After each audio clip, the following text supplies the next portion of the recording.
Welcome back, mystery lovers. Today's case is going to keep you on the edge of your seat. The case of Christy Giles. Christy and her friends attended a Halloween party at Soho House, West Hollywood, and had a fantastic time. After the party, however, Christy and her friend Hilda didn't go home. Christy Giles, born November 5, 1997, grew up in Mount Olive, Alabama. She is extremely beautiful and intelligent, attracting attention wherever she goes. Christy was the runner-up in the Miss Alabama beauty pageant. At the age of 14, she signed her first modeling contract, gaining financial independence from her parents. At the age of 18, she moved to Los Angeles, California after being recruited by a famous modeling agency.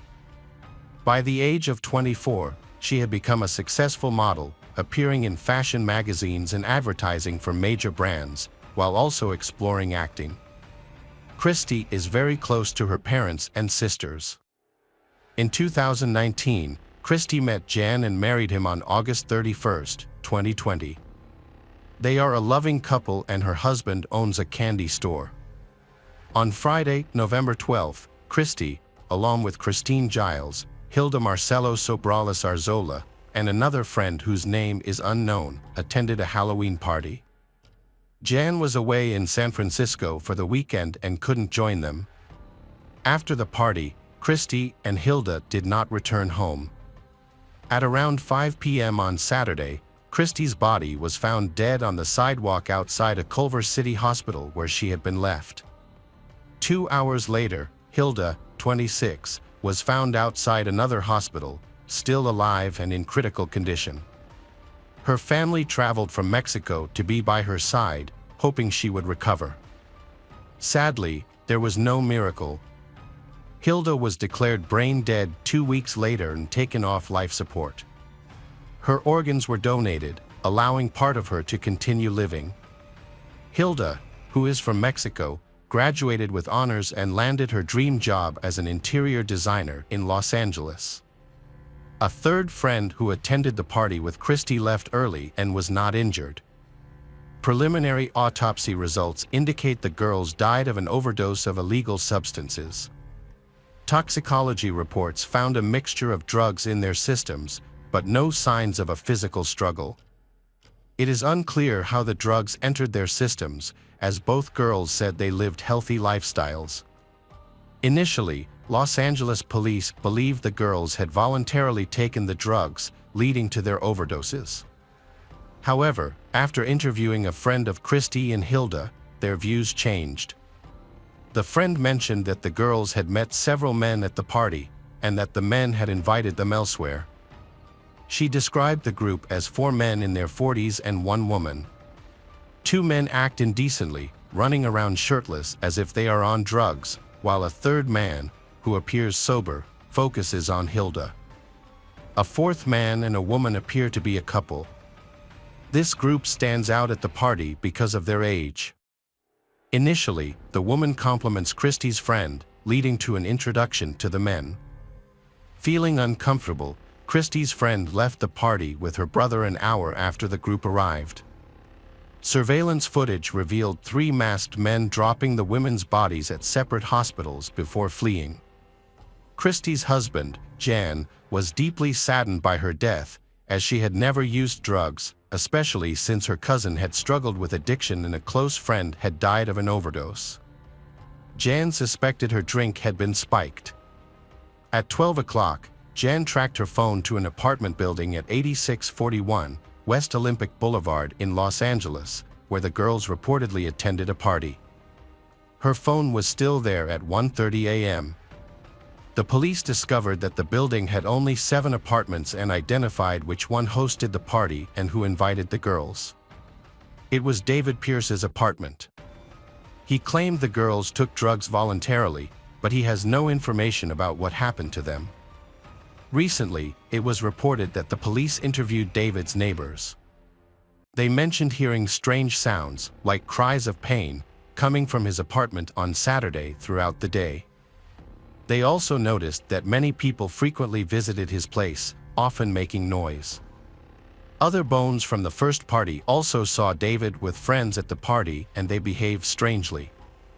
After Jan shared Christy's story on social media, he received numerous messages from other girls who had similar experiences involving these men. They reported being taken from parties, drugged, and raped, though all the girls survived. Out of fear, they did not report it to the police. Christy's father was a military officer who served in Iraq and trained his daughters in self-defense. Christy's sisters were well prepared and could defend themselves even with a ballpoint pen. This makes it all the more puzzling for Christy's parents to understand what happened to her, as there were no signs of a struggle on her body. Hilda's family is also seeking justice for both Hilda and Christy. Hilda's parents are confident that their daughter did not willingly consume any illegal substances. They had taught her about the dangers of drugs. Hilda was an active person who loved sports and hiking. Her family believes that the girls were forcefully given drugs with the intent of assaulting them, but the perpetrators overdosed them by mistake. What angered the parents was that instead of taking Hilda and Christy to the hospital to save them, the men chose to abandon them. On December 16, 2021, the Los Angeles Police Department announced the arrest of 3 men connected to the deaths of Christy Giles and her friend Hilda. David Pierce, 37, was arrested for manslaughter and is being held on $1 million bail. Michael Ansbach, 47, and Brant Osborne, 42, were arrested for being accessories after the fact to manslaughter, with both held on $100,000 bail. These men were the last to see the women alive. A photo has surfaced showing Hilda with David and Michael at the party. Location data from Christy's phone showed that she and Hilda had gone to David's apartment in East Los Angeles after attending a party. They were reportedly out with 3 men in the early morning hours of November 13, according to David's neighbors. A Toyota Prius seen in surveillance footage matched the vehicle used when 3 masked men dropped Christy and Hilda off near the hospital. The men were known to frequent clubs and bars in Los Angeles, meeting women at parties, inviting them to their homes, allegedly using illegal drugs, raping them, and then releasing them. But for Christy and Hilda, it appears they miscalculated, leading to their overdoses. The police are currently gathering information from all the affected girls. Several girls have already come forward, claiming they ended up in David's apartment under similar circumstances. They believe that the men spiked their drinks without their consent, causing them to black out and lose memory of the events. Some girls also reported that the men harassed them, pretending to be film producers, and invited them to a casting. It has been revealed that Michael is a videographer, Brant is an actor with minor TV roles, and David is an actor and producer known. According to several co-stars on set, Brant bragged about driving Christy's Hyundai the night they died.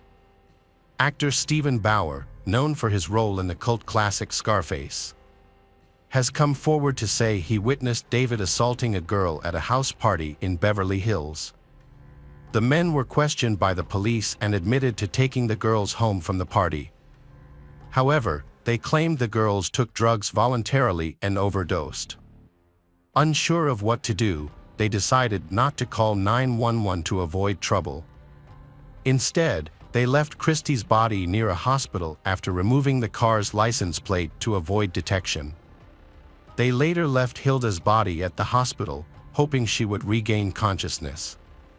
To date, the police have not received the CCTV footage as the investigation is still ongoing. A GoFundMe has raised more than $130,000 for the girls' funerals or investigation, and the amount continues to grow every day. On November 20, 2021, a memorial service was held for Christy in California. Friends laid flowers on the beach, carved hearts in the sand, and erected bushes and arches in her memory. Brant, 42, and Michael, 47, were both arrested on suspicion of being accessory to manslaughter in connection with the deaths of Christy and Hilda, but have since been released from custody while the investigation continues. Welcome back, detectives. Let's dive into another horrible case. The case of Diogo Goncalves. Albufeira, a beautiful resort town, is one of the most visited places in the Algarve region of southern Portugal. It was there, in 1999, that Diogo was born. He is the only child of a poor but hard-working family whose income mainly depended on the of tourism. Diogo's parents saw him as a good son, and those who knew him described him as decent, responsible, hard-working, and reliable. He was also a very outgoing young man who loved being surrounded by friends and family. Diogo went to high school in his hometown. After graduating, he started studying computer science. To fund his education and support his family, he got a job at McDonald's in 2015 when he was just 16. At 17, while still working there, his life became miserable when his father suffered a stroke and fell into a vegetative state, as reported by the media. That same year, while Diogo and his mother were dealing with his father's health crisis, another tragedy struck. His mother, who had always supported his learning and growth, was hit by a car on her way to work at the mall, where she cleaned. The car dragged her several meters, leading to her falling into a ditch where she died from her injuries. Although the driver fled, but the police identified him and he faced trial. While he was waiting for the conviction of the person responsible for his parents' suffering, Diogo needed to be transferred to a medical unit where he received the necessary care. His maternal aunt, worried about his situation, had suggested that he move in with her. However, they had a serious disagreement, and after a few weeks, it became impossible for them to continue living together. Diogo explained what was happening to his friend, who offered him a room in his house in the Aldea neighborhood, also in Albufeira. At the time, the closeness to the friend's relatives helped Diogo feel at home. Despite his young age, Diogo demonstrated great ability to handle and overcome difficult situations with patience and optimism. In 2017, at just 18 years old, Diogo graduated with a degree in computer technology and completed a 6-month internship at Vila Vida Park, a leading 5-star hotel. His impressive work led the executives to offer him a position as a technician. In 2018, Diogo accepted the offer and left his job at a fast food restaurant chain, where he had worked for nearly a year and had become a duty manager. This thing a new chapter in his life, filled with opportunities to advance after overcoming difficult times. After working at the company for some time and anticipating better days ahead, he decided to buy a car. Diogo got along well with his co-workers, especially Maria Malvero, a 19-year-old security guard at the hotel. Maria, like Diogo, comes from a family with difficult circumstances and faces her own challenges. Her mother had mental health issues, and her father left when she was very young. She never spoke to him again. Maria, interested in martial arts, practiced karate and aspired to be a police officer. However, her application to the police academy was rejected due to her tattoo. Disappointed, she decided to study at Securinfo, a company that trains security guards in various private security fields. Diogo was interested in Maria and made his feelings known from the start, but she did not feel the same way and treated him coldly. Fabio Acosta, a close friend of Diogo, said that Diogo was deeply in love with Maria. He was so infatuated that he declined a well-paying job offer from the Sheraton hotel chain in Lisbon because he didn't want to be away from her. Additionally, he would bring her meals when she was working. Over time, they became very close, and people around them assumed they were a couple. However, there was no romantic relationship between them. Maria told Diogo she didn't want anything to do with him because she had just ended a toxic relationship with a naval officer, yet she was still giving him false hopes. Diogo never gave up hope for a future with Maria and sought opportunities to be near her and make her happy in various ways. One day, he was deeply disappointed when he saw a video on social media of Maria kissing another girl. Diogo was upset because he believed she should have told him that she wasn't interested in men and that this was why they could never be together. Fabio, Diogo's best friend, tried to reassure him by saying that girls often do this, but Diogo was not convinced. He insisted that she had lied to him and that was why she had rejected him. Despite the disappointment, Diogo and Maria stayed friends, and she continued to accept his gifts and invitations for dates. Several times, Diogo offered to walk her home, but she always said her roommate had a jealous boyfriend and she didn't want to bring another man into the apartment. As time went on, in December 2019, Diogo learned that he would finally receive compensation for his mother's death, which had occurred 3 years earlier. After receiving the payment amount of up to 70,000 euros, Diogo decided it was time to buy a house to avoid continuing to pay rent. He shared the good news with his friend Maria, who left her job at the hotel a few weeks later. Maria stated that she could no longer stand the colleagues' comments about the relationship between her and Diogo. She also explained that she wanted to spend more time with her mother, who needed a lot of attention due to a mental illness. At that moment, there was no reason to doubt her words. However, subsequent incidents suggest that her decision to leave the hotel was motivated by dark reasons, and this is where the third character in the story, Mariana Fonseca, 20 years old, comes in. Mariana worked as a nurse at the hospital and had a dear relationship with Maria. They both lived together in Mariana's parents' house, because they still do not have enough money to have their own home where they could enjoy their relationship. When Maria discovered the substantial amount of money Diogo, she started getting closer to he. It seems Maria shared this information with Mariana, and they decide to trick Diogo in order to gain access to his bank account and steal the compensation money. After Maria repeatedly refused to date Diogo, one day, she told him she wanted to spend a romantic evening with him. This was a significant surprise for Diogo, who was overjoyed and couldn't believe his luck. After waiting for so long, he was ecstatic about finally being with the girl he loved. They planned the meeting for Friday evening, March 20th, 2020. Diogo was thrilled and didn't question why Maria had suddenly changed her mind. Maria and Mariana had different accounts of the incident that day, but here are the facts according to media reports based on official information. When Diogo entered, Maria offered him some orange juice she had brought. However, the drink contained an unexpected ingredient, diindawomethane, DIM, a drug affecting the central nervous system, with analgesic and sedative properties. Maria using the drug, which she had stolen from the hospital. Her plan was to sedate Diogo, access his banking information, and manipulate his fingers to unlock his phone. Mariana waited in a car outside while Maria executed the plan. Mariana even texted she several times to check if the drug had taken effect, as it was taking longer than expected. The situation inside the house became increasingly more tense. Diogo didn't understand what was happening and started to feel anxious. Maria then tries to calm him down by promising to show him an erotic dance, but first she has to tie him to a table. After being restrained for a few minutes, Diogo panicked and asked Maria to release him, but she became aggressive, leading to a struggle.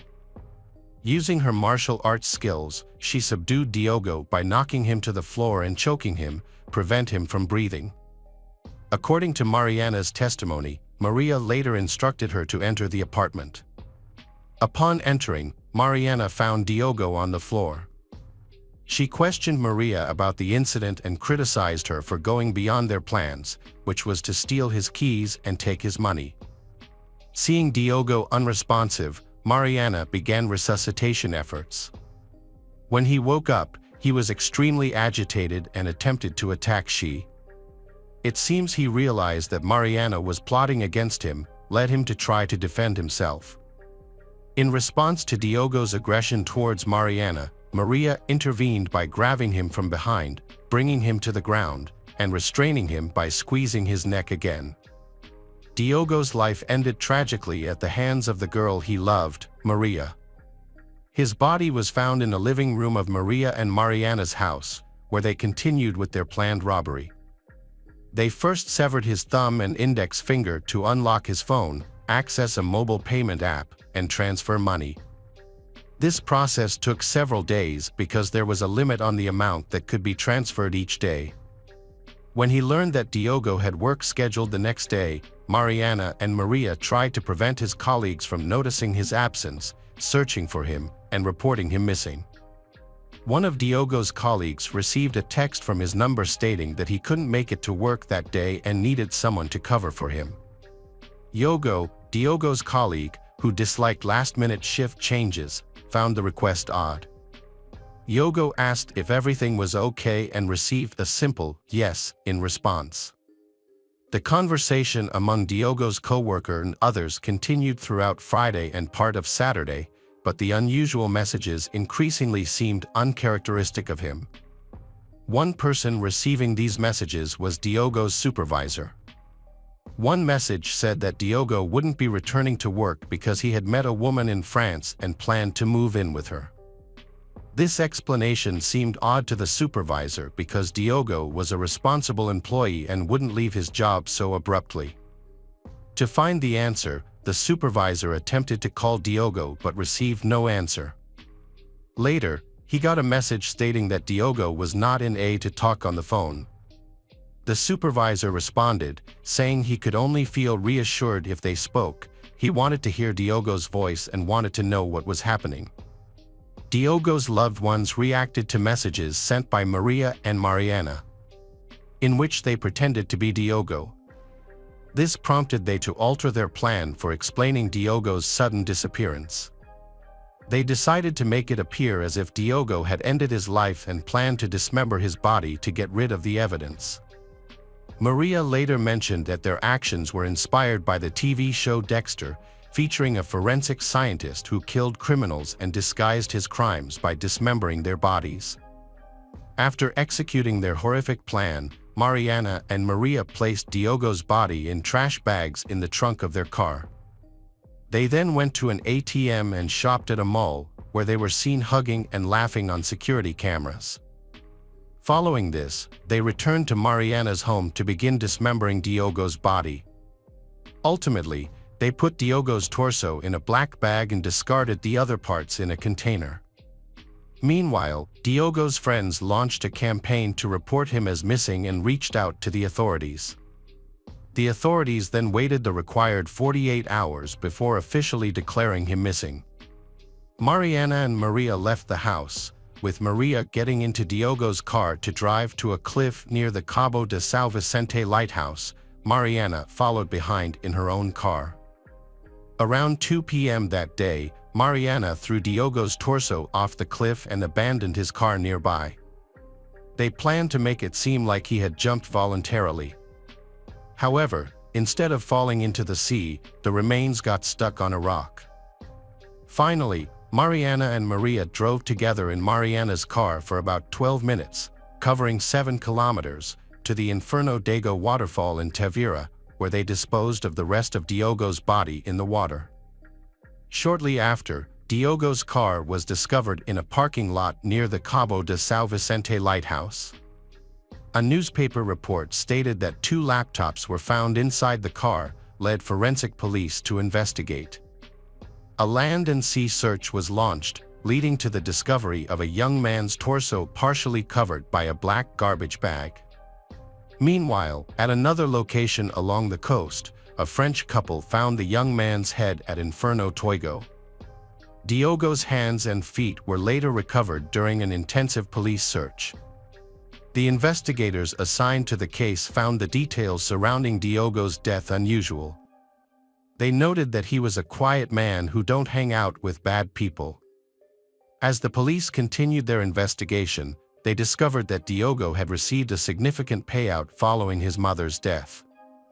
While examining money orders, they found that a large sum had been transferred from Diogo's account to someone named Maria. Naturally, the detectives' next move was to locate Maria to understand why she had received money from Diogo. Maria attempted to persuade the police that she killed Diogo in self-defense, claiming he was trying to abuse her. She stated that this was why she had left the hotel prior to the incident. However, a review of the text messages between Diogo and Maria they showed that her claims were false. After Maria stopped working, she and Diogo grew close. During her initial meeting with the police, Maria insisted that she was entirely responsible for planning and carrying out the incident that led to the shooting. Maria clarified that Mariana was not involved in the crime at all. However, Mariana's account of the incident contradicted what Maria's claimed. Mariana reported that Maria to wanting to steal Diogo's money and intended to kill him. She stated that Maria's plan was to make him suffer in order to extract his bank account password.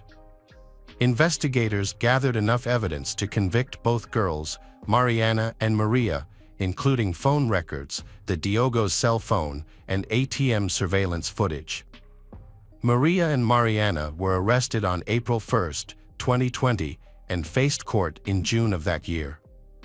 The judge carefully reviewed the incidents that Maria described. Maria remained steadfast in her confession and denied any involvement Mariana's. She stated that Diogo's body was in a suitcase in a car parked in the garage for 2 days, and it was there that the dismemberment took place, while Mariana's family was sleeping.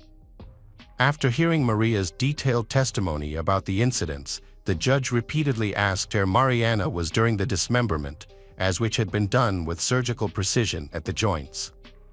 All attention in the courtroom turned to the nurse, Mariana. She anticipated the questions and clarified that, since everyone was aware of her employment at the hospital, they mistakenly thought she was responsible for dismembering the corpse. She said that dismemberment could easily be done by using information on the internet. The judge imposed a detention order on both Mariana and Maria, citing that they had committed a serious crime in a creepy, calculated, reckless, and extremely brutal manner. A few months later, on February 24, 2021, the trial began. During her testimony on February 26, 2021, Maria claimed that she initially wanted revenge on Diogo because he had abused her, but did not intend to kill him. She admitted that her goal was to humiliate him and clarified that Mariana had no relationship with Diogo. Mariana and Maria attended court together but did not make eye contact during the trial. It is rumored that after the arrest and subsequent jail time, they decided to end their friendship. The trial included testimonies from several witnesses, including forensic expert Teresa Costa. She explained that the level of diphenhydramine found in Diogo's blood was much lower than expected from the 3 ampoules, suggesting that he either did not take the prescribed dose or had taken it many hours before his death. On April 27, 2021, the court delivered its verdict. Maria Malvero was convicted of several serious crimes, including aggravated murder, destroy the body, robbery, unauthorized access, fraud, carjacking, and possession of an illegal weapon. As a result, she received a 25-year prison sentence and was ordered to pay €265,000 in compensation to Diogo's father. Mariana Fonseca, on the other hand, was acquitted of murder but found guilty of destroy the body, complicity, and fraud. She received a 4-year prison sentence but was released because none of her convictions required pre-trial detention, at least until the final sentencing. The court determined that Mariana's effort to save life Diogo indicated that she did not intend to kill him.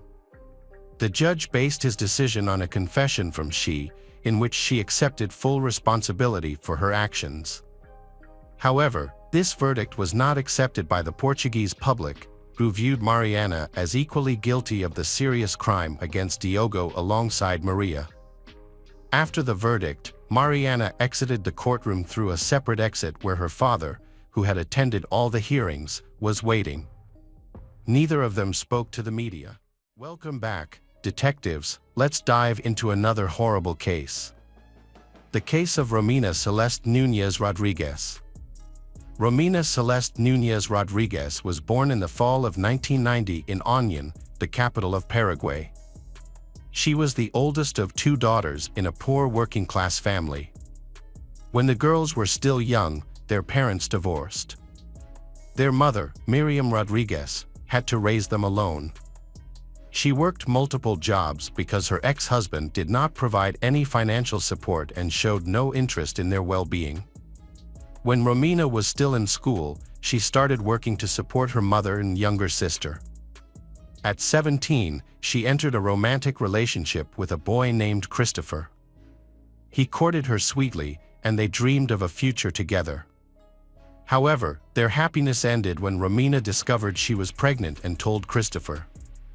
He responded by giving her an ultimatum that she could either have an abortion or they would break up for good. Romina was deeply wounded by her lover's words, but after talking to her parents, who she had always been close to, she made the decision to keep the baby. Her greatest fear was that having an abortion at such a young age might prevent her from ever becoming a mother in the future. Therefore, she felt she had no other option.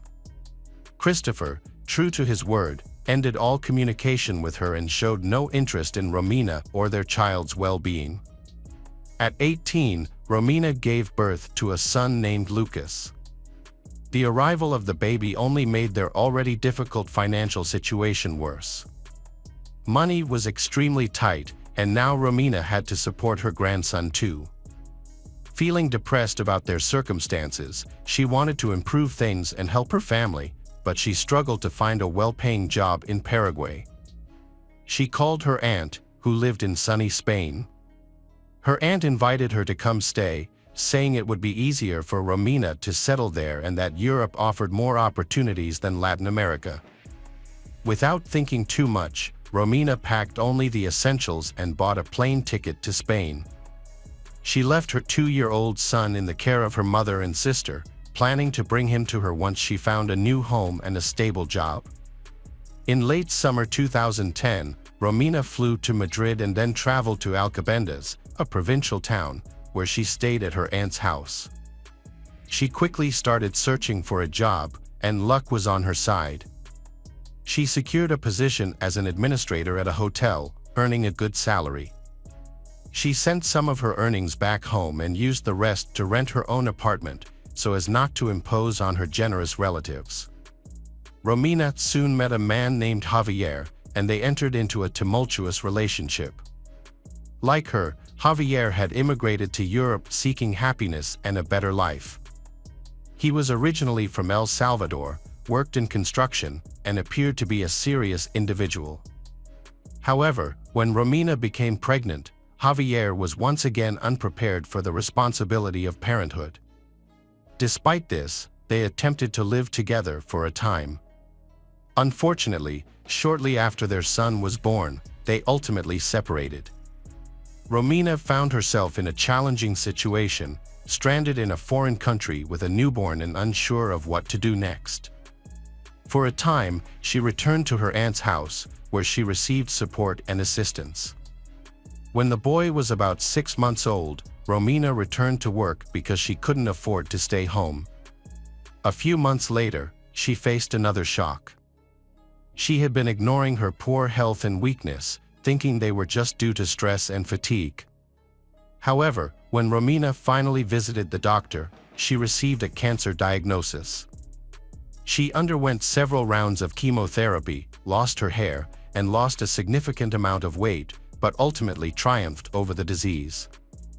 After her treatment, she quickly recovered, continued working, and used wigs to cover her hair loss. Romina believed that after enduring such difficult challenges, a period of happiness was on the horizon. She saved money and planned to take her eldest son, along with her mother and sister, on a trip to Spain. In the summer of 2017, Romina attended an event with friends where she met a man named Raul Diaz. He was attractive, impressive, had a stable job, and was financially secure. Raul was drawn to Romina's beauty and began asking mutual friends about her.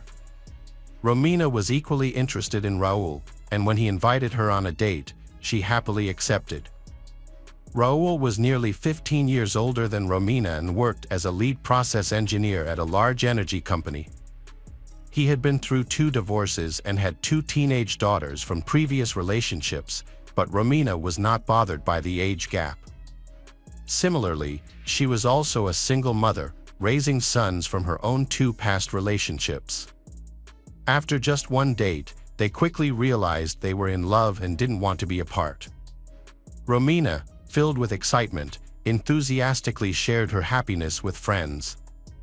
Her new partner showered her with small gifts and thoughtful surprises nearly every day, organized romantic outings, sent flowers with heartfelt messages, and offered her compliments. Romina felt she had finally found true love and a man who would accept her and her sons. However, she soon began to hear unsettling rumors about him. People claimed that he had been rude and even cruel to his former wives, which had led to the end of both his marriages. Despite this, Romina didn't want to believe the rumors, although she noticed that Raul had no contact with either his ex-wives or his daughters. Despite their significant age difference and the presence of children from previous relationships, the couple did not let these factors stand in their way. Just 6 months after they met, they chose to move in together in a luxurious villa on Lanzarote, one of the Canary Islands. To Romina, this place felt like paradise, but her happiness was short-lived. Raul, who initially seemed like the perfect partner, soon revealed a controlling side. At first, they lived with Romina's youngest son, and Raul made an effort to take care of the child. Romina even believed he would be a great father to her boys. Raul promised her a long and happy life together, assuring her that he would take care of her and the children. Romina, deeply in love, trusted his words and eagerly accepted his proposal to marry him. However, Raul insisted they needed time alone together to fully enjoy their relationship before the wedding. Raul not only wanted to take Romina's eldest child from Paraguay, but he also hoped to distance himself from her youngest son. Despite this, Romina trusted her partner and ignored warnings from her friends who noticed his odd behavior. In June 2018, Raul purchased tickets for Romina and her child to travel to Paraguay, along with a return ticket solely for Romina. When she returned home and shared details about her partner, her mother and sister became uneasy about Raul's intentions. They suspected he simply wanted to get rid of her children. Romina was hurt by their comments and ended up having a small argument with her family. A few days later, she flew back to Spain, promising to return for the boys in the fall. When Romina got back, she received a warm welcome, and for 2 months, she was happily alone with Raul. However, in August, just a few days before the wedding, Raul violently attacked Romina. This was a shocking experience for her, but he pleaded for her forgiveness on his knees, assuring her that it would never happen again, and she chose to believe him. Romina did not report the incident or tell anyone about it. On August 10th, she attended the wedding with makeup covering her bruises, unaware that the man she was marrying would soon take her life. 2 weeks after the wedding, the girl returned to Paraguay, not to pick up her sons as she had initially planned, but to visit her family. Her mother and sister were confused by the changes they noticed in her since they last saw each other. Romina appeared upset and disoriented. She walked with a noticeable limp and had bruises on her neck, which she tried to cover with a scarf.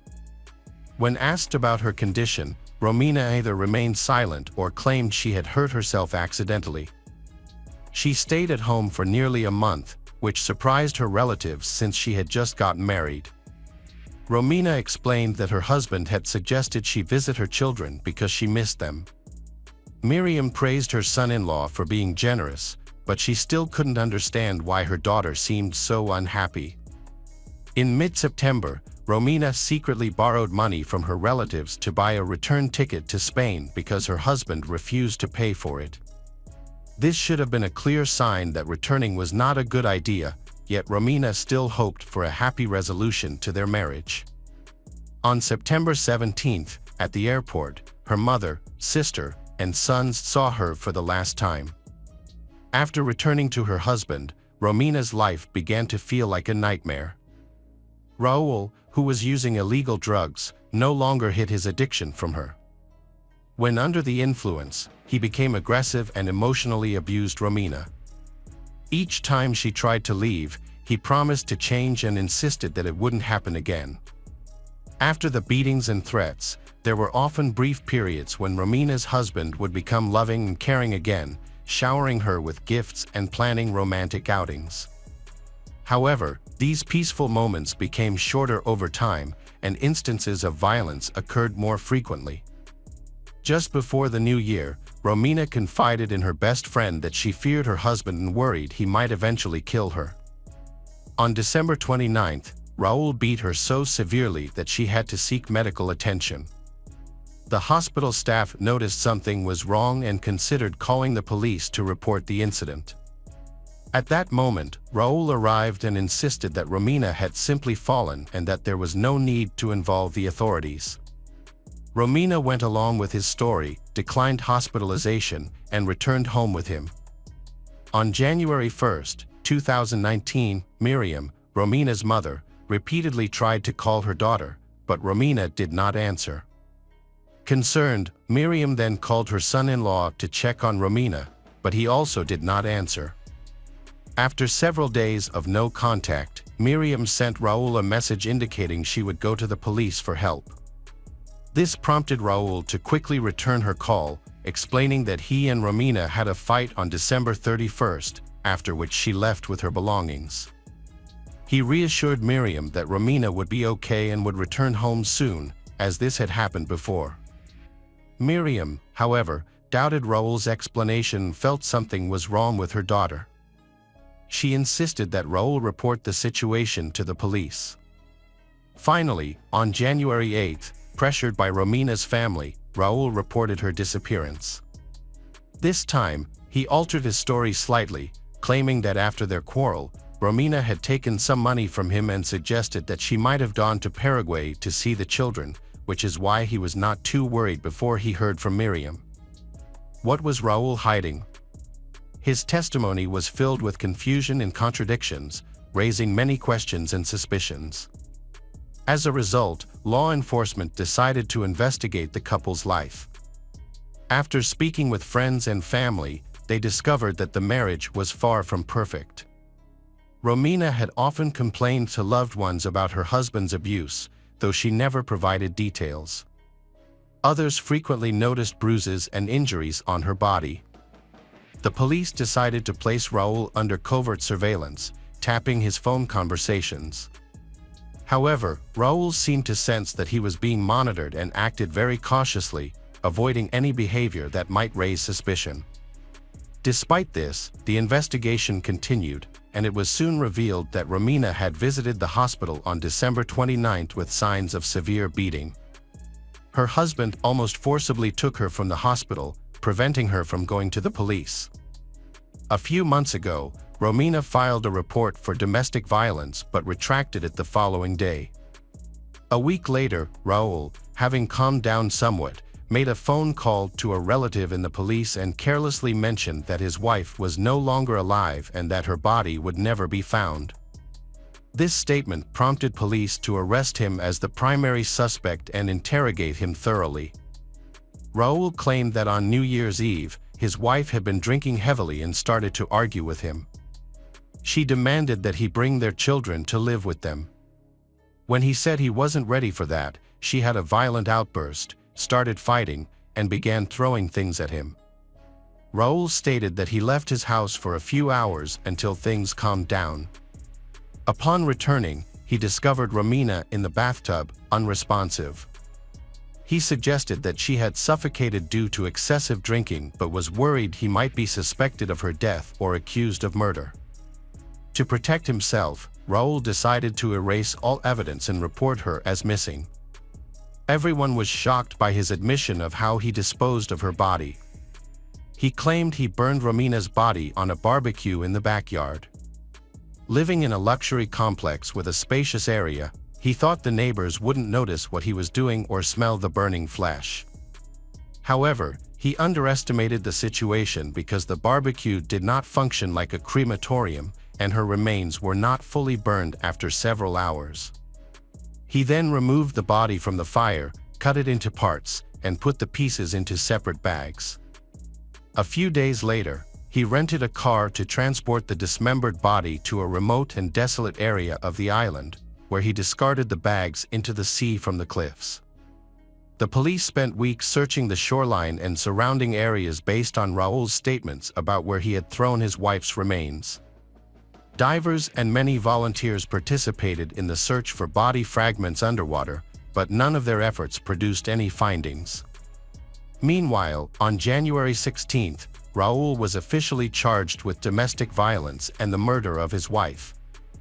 This development followed a detailed search of his home, which utilized specialized equipment and luminol. This search uncovered multiple traces of washed blood in different rooms. Investigators discovered that Raul had been ordering caustic soda online, a substance used for removing organic materials and paint. In one of the second-floor rooms, he had scrubbed a bloody stain on the floors so aggressively that he damaged it and then attempted to cover it up with paint. According to investigators, this is the room where Raul dismembered his wife's body.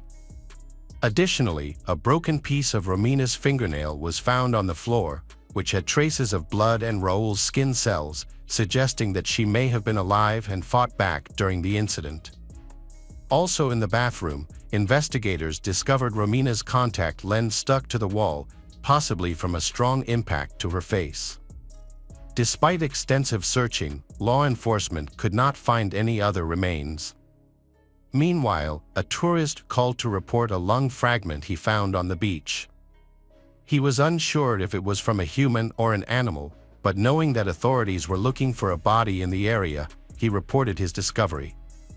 By the end of February, forensic analysis confirmed that the lung fragment belonged to Romina. Raul continued to claim his innocence despite the evidence and examination results. He maintained his original belief that the woman had drowned in a bathtub while heavily intoxicated, even though evidence suggested there had been a violent struggle. He also stated that he did not use any tools to dismember the body. Instead, he claimed to have tried to burn it completely on a barbecue, asserting that the remains fell apart due to the heat, and he then placed them in bags to dispose of. This account was false for several reasons. First, the body of the adult Romina could not have fit in the fixture in his yard. Second, bones cannot become so fragile from fire that they fall apart without tools. Additionally, separating the lung from the body would require opening the chest, which cannot be done with bare hands.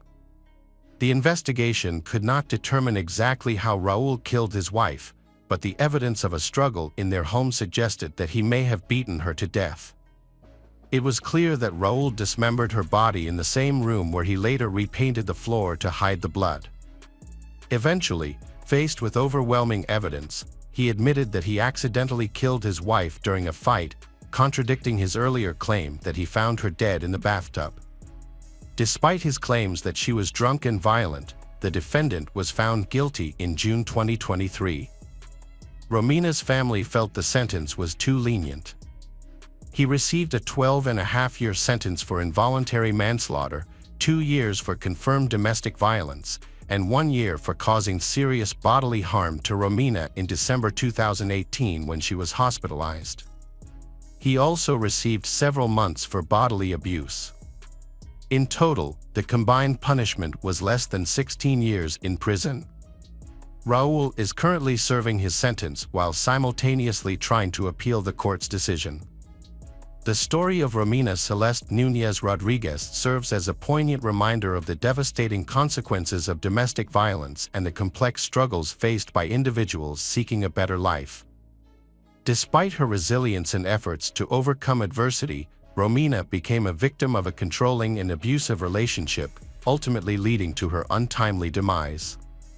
The court's lenient verdict against her perpetrator reflects the ongoing challenges in addressing domestic violence, leaving her family and loved ones grappling with their loss and advocating for justice.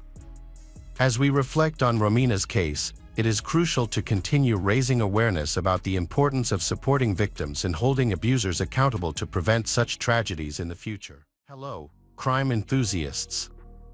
Are you ready for another chilling investigation? The case of Michelle Avila. Michelle Yvette Missy Avila was born on February 8, 1968, in Arleta, Los Angeles. She grew up in a family with a mother and 3 brothers. Michelle attended San Fernando High School with 2 of her close friends, Karen Severson and Laura Doyle. However, their friendship began to deteriorate when they entered high school. Thanks to her beauty and popularity, Michelle attracted a lot of attention from her peers, especially boys. Michelle's prominence made Karen and Laura increasingly jealous. Afterwards, a false rumor spread that Michelle had been involved with several guys who were already in relationships. This malicious gossip incited violence against Michelle outside of school. The assault was so serious that when she returned home, her parents immediately charged the ringleader of the assault, Sonia Bon, and took her to court. Michelle was scheduled to testify against Sonia in court on October 8, 1985, but unfortunately, she never got the chance. This was due to a series of events that took place in early September. A rumor that had been circulating for a year, accusing Michelle of having had an affair with her friend's boyfriend, resurfaced and caused a rift between Michelle and her best friends, Karen and Laura.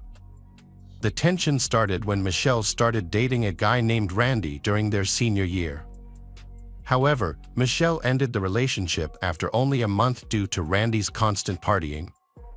Not long after the breakup, Karen started dating Randy and the 2 moved in together.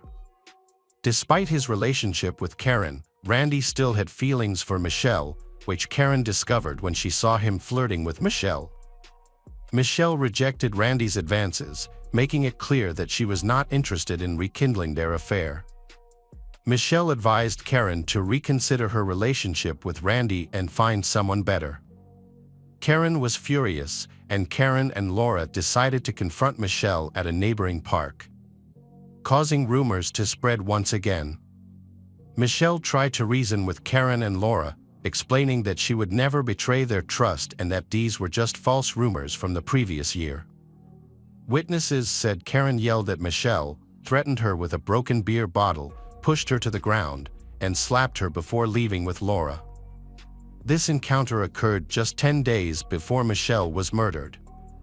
After the incident, Laura apologized to Michelle, and they decided to put their conflicts aside. However, Karen did not apologize to Michelle until October 1st, when she finally apologized for her reaction to Michelle. Michelle was grateful for the apology because she missed her friends so much. The 3 friends then made plans to meet at Stonehurst Park later that day. On October 1st, 1985, Michelle told her mother that she was going out with friends and was allowed to go on the condition that she be home by 6 p.m. Michelle waited outside for Laura to pick her up.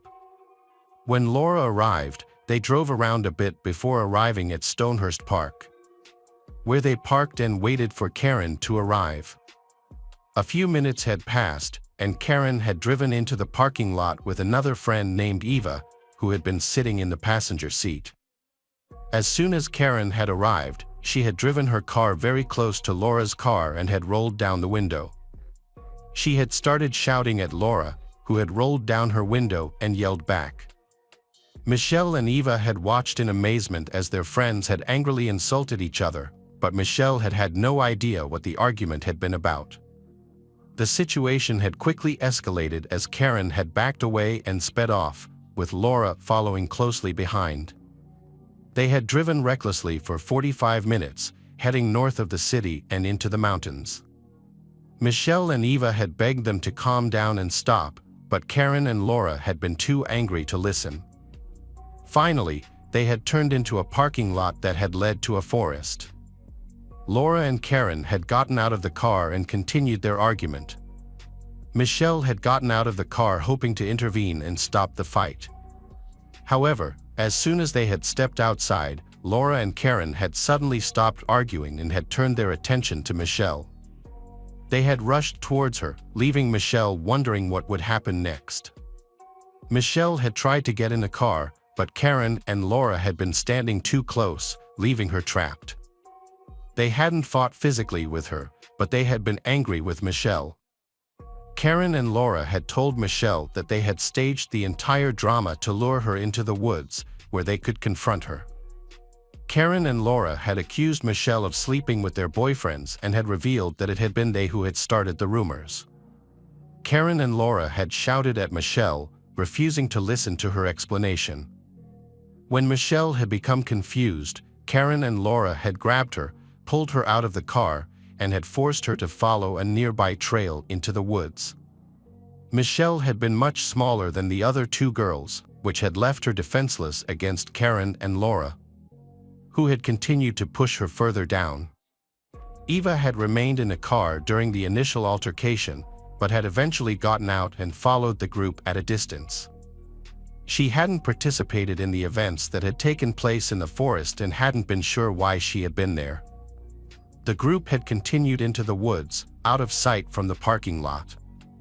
When they had gone far enough, Laura had stopped and turned back to Michelle, who had been crying fearfully. Laura had then punched Michelle in the face. Karen had quickly joined in, and within seconds, Michelle had been on the ground, beaten and trampled. The attack had temporarily stopped when Laura had pulled out her knife. Grabbing Michelle's hair, she had begun cutting out sections of hair. Karen had wanted to participate, so she had started pulling Michelle's hair with her hands because she hadn't had a knife. Meanwhile, Eva had watched what had happened without doing anything to intervene. After cutting and pulling Michelle's hair, Laura and Karen had used rope to tie Michelle's hands behind her back and gagged her. A nearby river had caught Laura's attention, and she had stepped into the shallow water, smiling tauntingly at Michelle and daring her to enter. When Michelle hadn't moved, Karen had helped her up, forced her toward the river, and pushed her. Michelle had fallen down the hill, her face hitting the ground, rolling towards the river with her hands tied. Laura and Karen grabbed the girl and pulled her into the water. Eva had witnessed this and had run back up the driveway. However, when she had approached the cars, she had discovered they were locked. Since Eva had been too far away to get help from others, she had started walking back down the trail. But when she had heard a terrifying scream, she had stopped walking, turned around, and had run back to her car. There, Eva had lain on the ground in the fetal position and had waited about an hour until she had seen Laura and Karen return, soaking wet and laughing. But to her alarm, they had no longer been with Michelle. Then they left the forest, got in the car with Eva, and returned home. After the incident, for hours later, Laura even called Michelle's mother and asked after her. Laura talked to Michelle's mother, Irene Avila, and made up a story about dropping Michelle off with 3 boys in a blue Camaro after getting gas. Laura claimed that when she returned, Michelle and the 3 boys were gone. On October 4, 1985, Michelle's body was found face down in a stream in Big Tahunva Canyon, in Angeles National Forest, by a group of hikers. They then informed the police. Upon arriving at the scene, police found that Michelle had been drowned in 8 inches of water.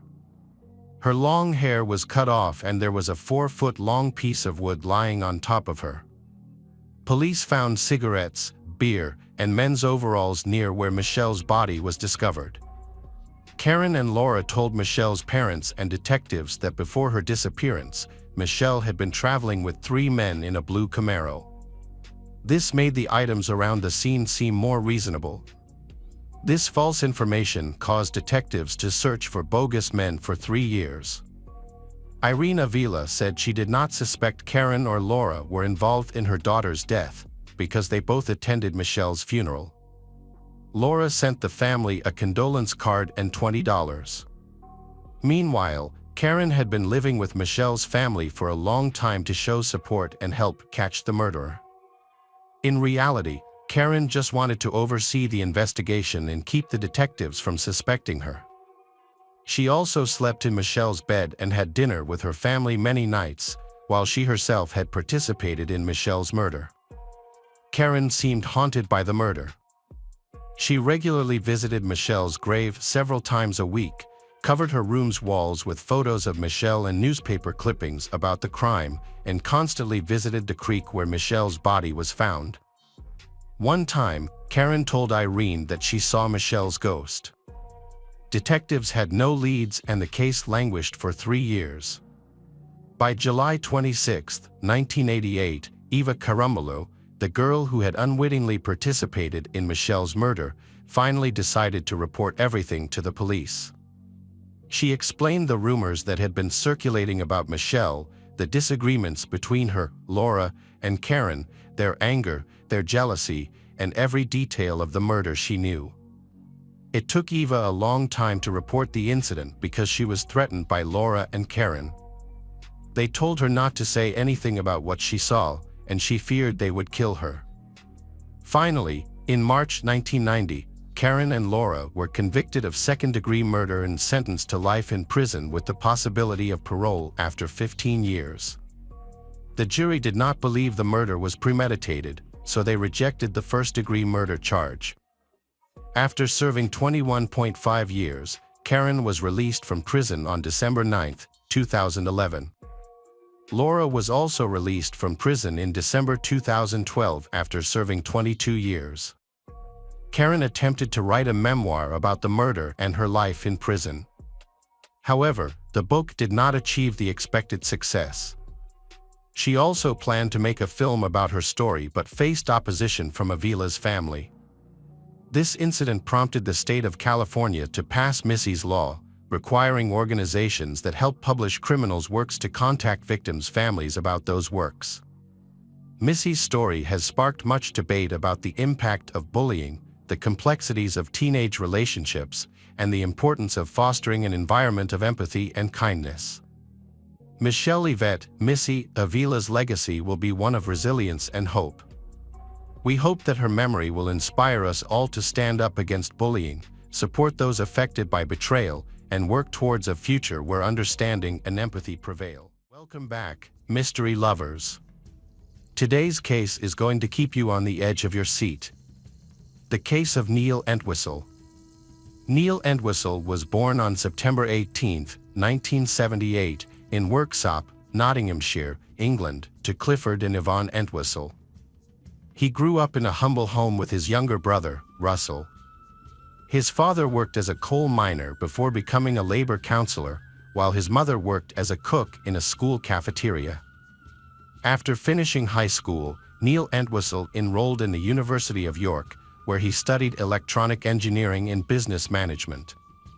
During this time, Entwistle met an American student named Rachel Souza who was attending York as a study abroad student. Rachel was originally from the Kingston area in Massachusetts, had attended Silver Lake Region High School before going to Holy Cross College in Worcester. While studying abroad in York for a year, she met Neil Entwistle on the rowing team. Neil Entwistle was withdrawn, shy, and indecisive, rarely interacting with others. Rachel, on the other hand, exuded confidence, was cheerful, outgoing, and well-liked. Her American roots brought an undeniable charm to her personality, and Rachel was well received by the other members of the rowing team.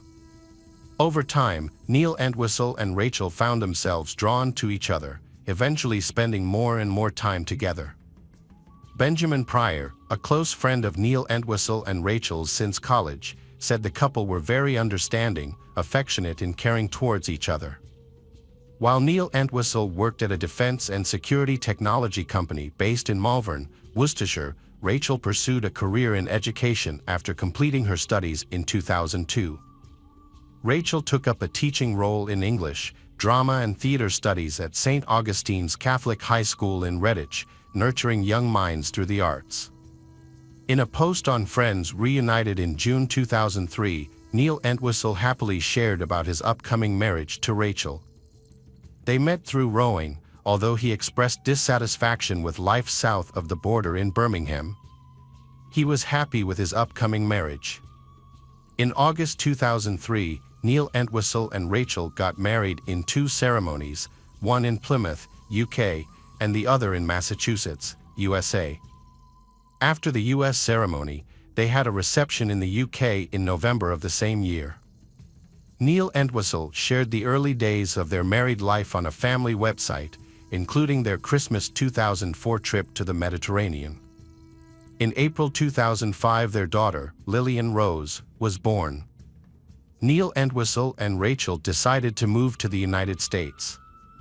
They initially lived with Rachel's mother and stepfather in Carver, Massachusetts, until they purchased their own home in Hopkinton on January 12, 2006. Their new home was located on a quiet cul-de-sac with only 8 neighbors, creating a peaceful setting close to a major city. Despite Neil Entwistle's efforts to find work as a computer programmer and IT specialist, he encountered difficulties in finding work, leading to financial stress and mounting debt. To ease the financial burden, Neil Entwistle turned to selling PC parts on eBay. However, his business was affected by customer complaints about undelivered orders, forcing eBay to investigate fraud. An investigation into Neil Entwistle's eBay activities uncovered that he was using multiple accounts under different names. Further investigation revealed that Neil Entwistle was involved in running a website called millimaker.co.uk. This website promoted a get-rich-quick scheme that promised to help people in the adult entertainment industry make a guaranteed $6,000 per month within 6 months. The website also claimed to offer 24/7 assistance. However, these claims ultimately led to the website being shut down. Neil Entwistle used online platforms to find sexual partners. He visited several websites to pursue relationships looking for sexual partners. On Adult Friend Finder, Neil Entwistle created a profile and emailed several women expressing his interest in meeting sexual partners. An investigation found incriminating evidence on Neil Entwistle's laptop. In his profile, Neil Entwistle stated that he was interested in meeting American women of different ages. Neil Entwistle also mentioned that he wanted to confirm whether American women were better in bed than women from other countries. Neil Entwistle's profile indicated that he was looking for a specific type of casual relationship and was open to meeting people with similar interests. Testimony at the trial revealed Neil Entwistle had continued his interest in escort services up to January 18, 2006. Online searches he conducted on Google included Blonde Bay Escort Service, Sex Escort Services Westboro, and Escort in Worcester. In their defense, Neil Entwistle's lawyers claimed that his wife, Rachel, was dissatisfied with their sex life. However, when reviewing Neil Entwistle's internet search history, it is revealed that Neil Entwistle had much darker motives than seeking out prostitutes and seeking relationships with other women. During this time, Neil Entwistle visited his father-in-law, Joe Matarazzo, in Carver, Massachusetts. Joe Matarazzo, a member of the Old Colony Sporting Club, had previously taught Neil Entwistle how to shoot. Neil Entwistle also had a .22 caliber revolver with Joe Matarazzo's family. However, on this occasion, Neil Entwistle planned to steal a gun from Joe Matarazzo's family. Neil Entwistle went to his in-laws' home, found a hidden gun, and took it back to his house in Hopkinton. Once home, he secretly hid the firearm, waiting for the right moment to carry out a violent act against his family. On January 20, 2006, Neil Entwistle entered the master bedroom of his home, where his wife, Rachel, and their 9-month-old daughter, Lillian, were sleeping in their new bed. Neil Entwistle shot Rachel in the head and then shot Lillian, who was lying next to her. The bullet passed through Lillian's body and also hit Rachel in the left chest. Later that day, Neil Entwistle returned to Carver with the uncleaned weapon. He would later claim that he had gone shopping at Staples on that Friday and discovered his family dead when he got home. After leaving Carver, Neil Entwistle drove to Boston's Logan Airport on the evening of January 20, 2006. At the airport, he made 2 successful ATM withdrawals totaling $800, but 3 additional attempts to withdraw $420 were declined. The next day, January 21, 2006, Neil Entwistle bought a one-way ticket to London without checking any luggage. He boarded a British Airways flight that departed Boston at 8:15 p.m. that evening. Unbeknownst to Neil Entwistle, several neighbors he had invited for dinner, including Joanna Gatley and her sister Maureen, arrived at his home around 7 p.m. to find it locked with the lights on inside. Concerned for Rachel's safety, neighbors attempted to contact her mother, but were unable to reach her. They then called 911 at around 8:30. Police arrived at Neil Entwistle's home to search for clues about the missing family. Upon entering, Sergeant Michael Sutton observed the bedroom, noticing a large unmade bed, but nothing unusual. After completing their search, the police locked the house and left. However, Joanna Gatley and Maureen were still worried and decided to spend the night in the car outside the house, hoping that Rachel's family would return. To cope with the cold weather, they made several trips to the gas station restroom. The following Sunday morning, Joanna Gatley and Maureen gained entry to the house using the garage door code they had obtained from a next-door neighbor the night before. Inside, Joanna Gatley and Maureen discovered dishes and leftover food in the kitchen, indicating that the family had just finished eating. The bathtub was still full of water, indicating that the couple had bathed their infant daughter. They proceeded to the master bedroom, then to Lillian's bathroom, where classical music was playing, and finally checked the living room. Rachel's mother and stepfather then arrived at Rachel's house, and together they searched around the house. After assessing the situation, they decided to report the family missing to the Hopkinton Police Department. The police arrived at Rachel's house. Sergeant Sutton entered the basement and detected a foul odor. He followed the stench into the house to the master bedroom, where he found the bodies of Rachel and her infant child, Lillian. The mother's body was lying on a bed, covered in clothes. Rachel had her arms spread across Lillian's chest, both of them wearing pajamas. Autopsy results showed that Rachel died from a gunshot wound to the head, while Lillian was shot in the torso. DNA evidence was also found on the barrel of the gun and on the butt of the gun, belonging to Neil Entwistle. About 36 hours after returning to England, Neil Entwistle visited his parents, Cliff and Yvonne. He told them that he had been driving around and had spent the previous night in a hotel. During this visit, Neil Entwistle revealed to his parents that he had discovered the bodies of his wife and daughter. On January 23, 2006, Neil Entwistle had a 2-hour telephone conversation with Hopkinton Police, which was recorded.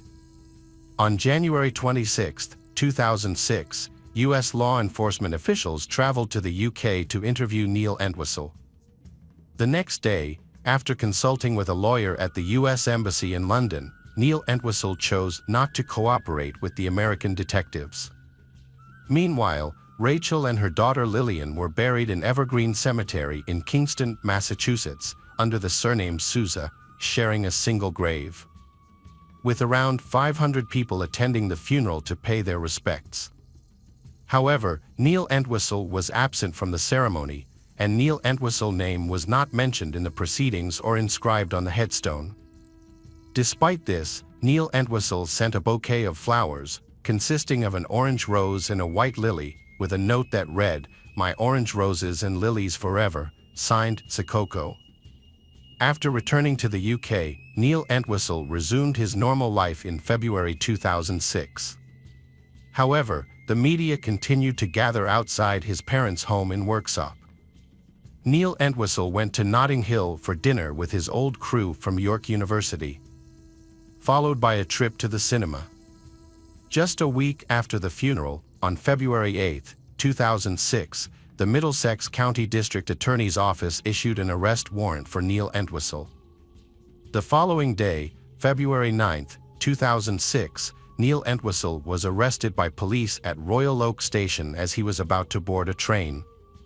Neil Entwistle was returned to the United States on February 15 and appeared in court, where he was denied bail and held at the Middlesex County Jail in Cambridge, Massachusetts. On March 28, 2006, Neil Entwistle was formally charged with murder and illegal possession of a firearm and ammunition. Neil Entwistle pleaded not guilty despite the charges against him. Almost a year after the incident, in December 2006, authorities at Middlesex County Jail found letters Neil Entwistle had written to his parents and lawyers. These letters showed that Neil Entwistle was depressed and might be thinking about killing himself. As a result, he was moved to Bridgewater Hospital for a psychiatric evaluation before being sent back to Middlesex County. Forensic psychiatrist Christopher Cordes believed that Neil Entwistle's behavior was caused by Asperger's syndrome, a view that was shared by Dr. David Holmes. After several delays, the process of choosing jurors for Neil Entwistle's trial at Middlesex Superior Court began in June 2008. The trial for the double murder of Neil Entwistle's wife and daughter began on June 2, 2008, in Massachusetts. Elliot Weinstein led the defense team for Neil Entwistle. During the trial, Elliot attempted to object to the prosecution's plan to introduce DNA evidence, but was unsuccessful. Elliot also attempted to suppress other evidence found in the family home, arguing that it was taken without a warrant, but this effort was also unsuccessful. Neil Entwistle chose not to call any witnesses or testify during the trial. Notably, Neil Entwistle showed little emotion throughout the proceedings. On June 25, 2008, the jury delivered a guilty verdict, convicting Neil Entwistle of 2 counts of first-degree murder, as well as unlawful possession of a firearm and ammunition. As a result, Neil Entwistle was sentenced to life in prison without the possibility of parole. Despite the severe sentence, Neil Entwistle appeared calm as he left the courtroom. Neil Entwistle was incarcerated at the Sousa Baranowski Correctional Center. In August 2008, he became the victim of a hoax when he shaved his head to seek protection from a white supremacist prison gang. However, instead of receiving protection, the gang threatened Neil Entwistle's life. After this incident, Neil Entwistle was placed in protective custody. He was then transferred to the Old Colony Correctional Center, a prison located in Bridgewater, Massachusetts, in December. The tragic death of Rachel and her infant daughter has left a lasting legacy of grief for the family and those who loved them. In the face of this tragic loss, the community has come together to support and comfort the grieving family. Hello, crime enthusiasts. Are you ready for another chilling investigation? The case of Karen Oviedo. Rolando Angel Aquino was born in 1987 in Bolivia.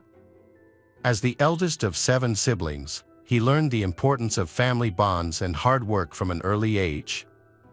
He dreamed of having a happy family filled with the joy and laughter of children. In his youth, he met Carolina Chavez and she bore him a son. Even though they divorced, they still maintain a good relationship. Then Soledad Gardio entered his life and they had another son named Elias.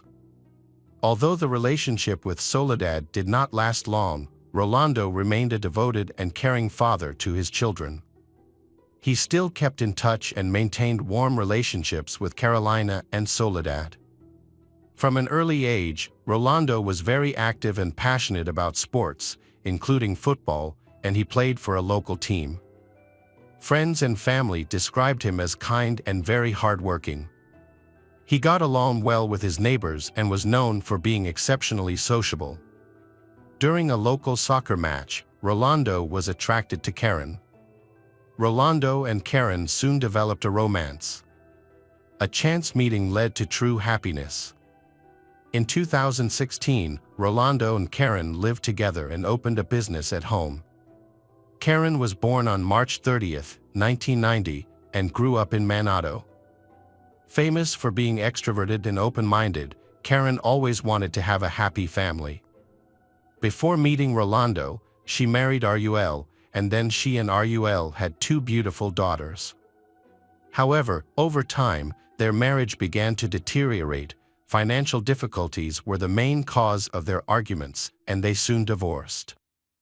Rolando and Karen's lives passed peacefully, but a tragedy occurred. In the summer of 2019, Rolando's son, 9-year-old Elias, came to Rolando's house to visit him in the afternoon. That evening was filled with laughter from Elias, Rolando, and even Karen. However, the next morning, July 12, 2019, Rolando noticed that Elias was not feeling well. Rolando quickly contacted the family of his ex-wife, Soledad, and quickly took his son to the children's hospital. When Elias was transported to the hospital, pediatricians realized that Elias's condition was critical, requiring immediate transfer to the intensive care unit. Despite the efforts of medical staff, Elias died shortly after arriving at the hospital. What was puzzling was that Elias arrived at his father's house in completely normal health. Medical reports revealed that Elias died of third-degree poisoning, leading to multiple organ failure and cerebral thrombosis. This left Rolando and his ex-wife, Soledad, completely devastated. Doctors recommended additional forensic examinations. However, Soledad and Elias's grandmother refused the procedure. Karen then offered to cremate the boy's body, but Soledad instead chose to bury him in a private cemetery. Elias's death left Rolando completely anguished. He was greatly saddened by the sudden passing of his youngest son. Karen, caring and loving, was always by Rolando's side. She arranged everything, supported her boyfriend, and helped him overcome his pain and grief. Over time, with Karen's warmth and care, Rolando's pain began to ease. 16 months later, Rolando proposed to Karen. They got married, and Rolando believed that she would always be with him. However, their happiness was short-lived. Karen's life took a different turn on February 6, 2022, when she returned home from a gym session to find her husband Rolando extremely unwell. The next day, a medical ambulance was seen outside their home. 35-year-old Rolando had collapsed in the living room after vomiting violently. Emergency medical services quickly arrived, and Rolando was taken to Santa Maria Clinic. The medical team's efforts to save Rolando were ultimately unsuccessful. Rolando died on February 9 from severe poisoning. When medical staff began questioning Karen, they learned that Rolando had been taking medication for skin discoloration. However, this information only increased their suspicions. Closer examination of Rolando's body revealed an overdose of calcium oxalate crystals, which were often a sign of ethylene glycol poisoning, commonly used in automotive antifreeze. This mysterious and unexpected death led to an investigation into Rolando's death, and the authorities were determined to get to the bottom of it. The prosecutor's office questioned Rolando and Karen's neighbors, who revealed that Karen had repeatedly given her husband an unknown drug. Although Karen initially claimed it was a cure for Rolando's skin blemishes, neighbors remained suspicious, which led investigators to look into Karen. During the investigation, Karen was thoroughly questioned about the events surrounding her husband's death. Many conflicts arose during her interrogation. When asked about the substance she gave her husband before he died, Karen confirmed that it was a medicine to treat dark spots on her skin that she used through an intravenous infusion. However, she could not provide the potion because the housekeeper had thrown it away. Further investigation led to an interview with the housekeeper, Claudia Cortez, who contradicted Karen's statement about the disposal of the jar. Claudia also said she overheard a conversation between the couple in which Rolando expressed dissatisfaction with the medication he was taking. As a result, Karen was detained by the police and her cell phone was confiscated for further investigation. Rolando's sudden death shocked his family, friends, and teammates. Rolando's ex-wife, Karen's ex-husband, was especially stunned by rumors that Rolando's death might have been an act of intentional poisoning. Further investigation revealed disturbing evidence.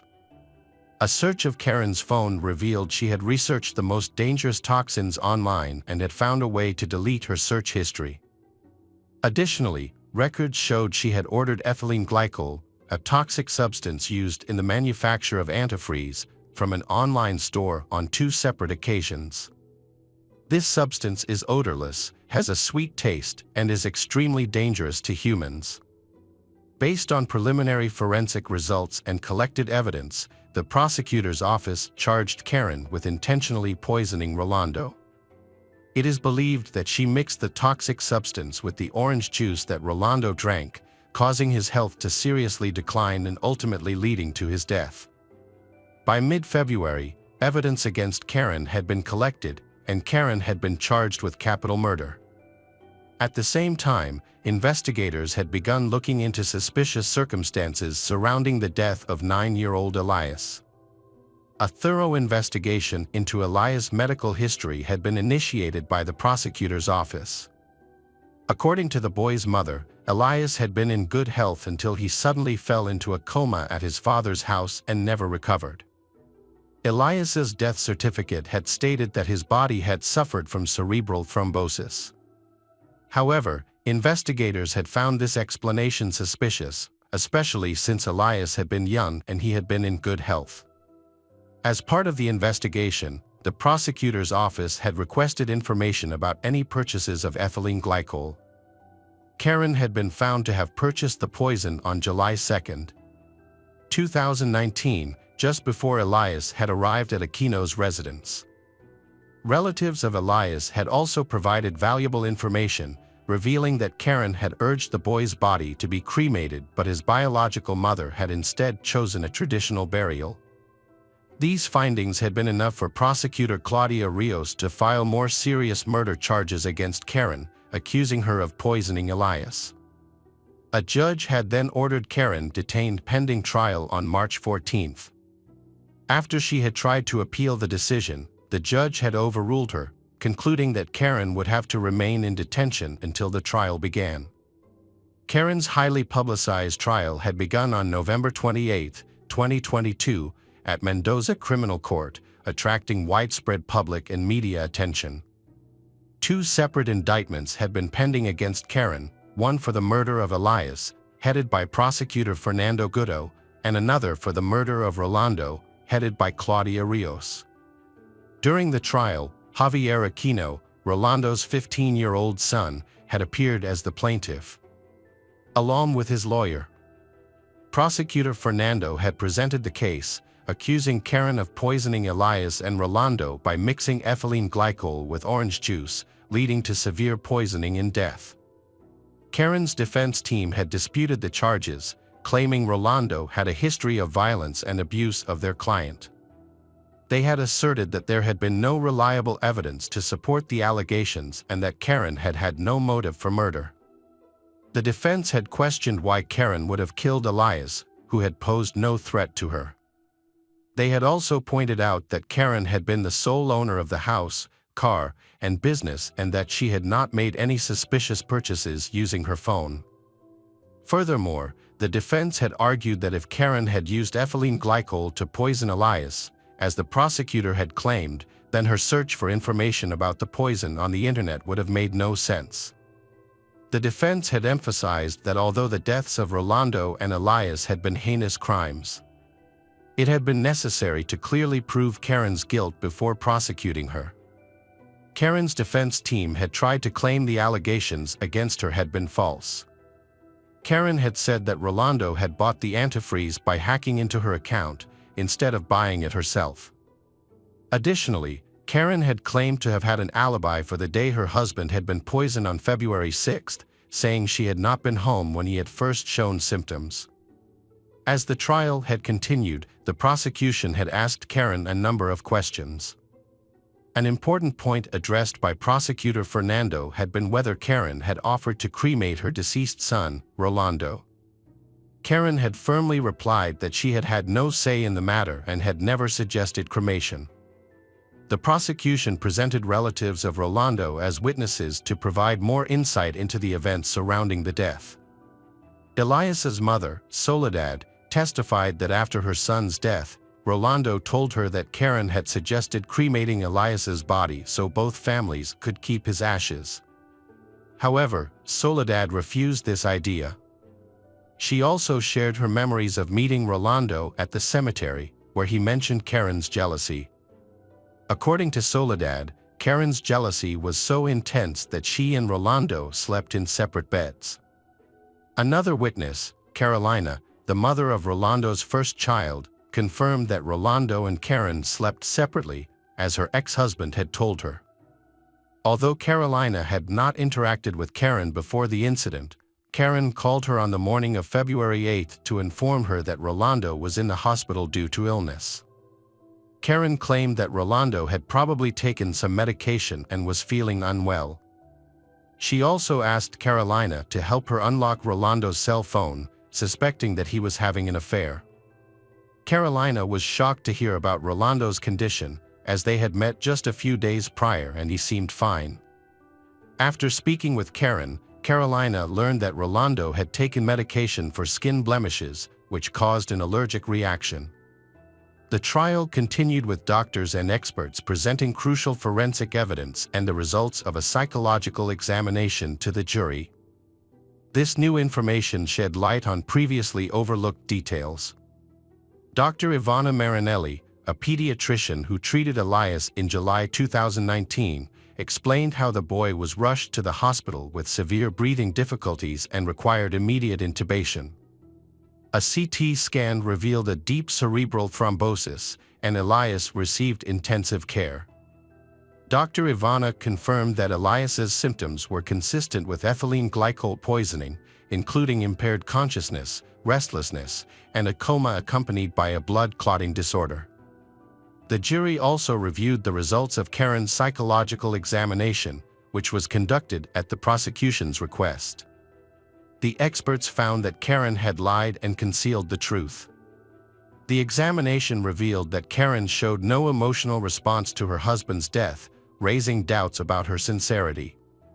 The prosecutor questioned whether Karen had truly been a victim of domestic violence as she had claimed in her statement.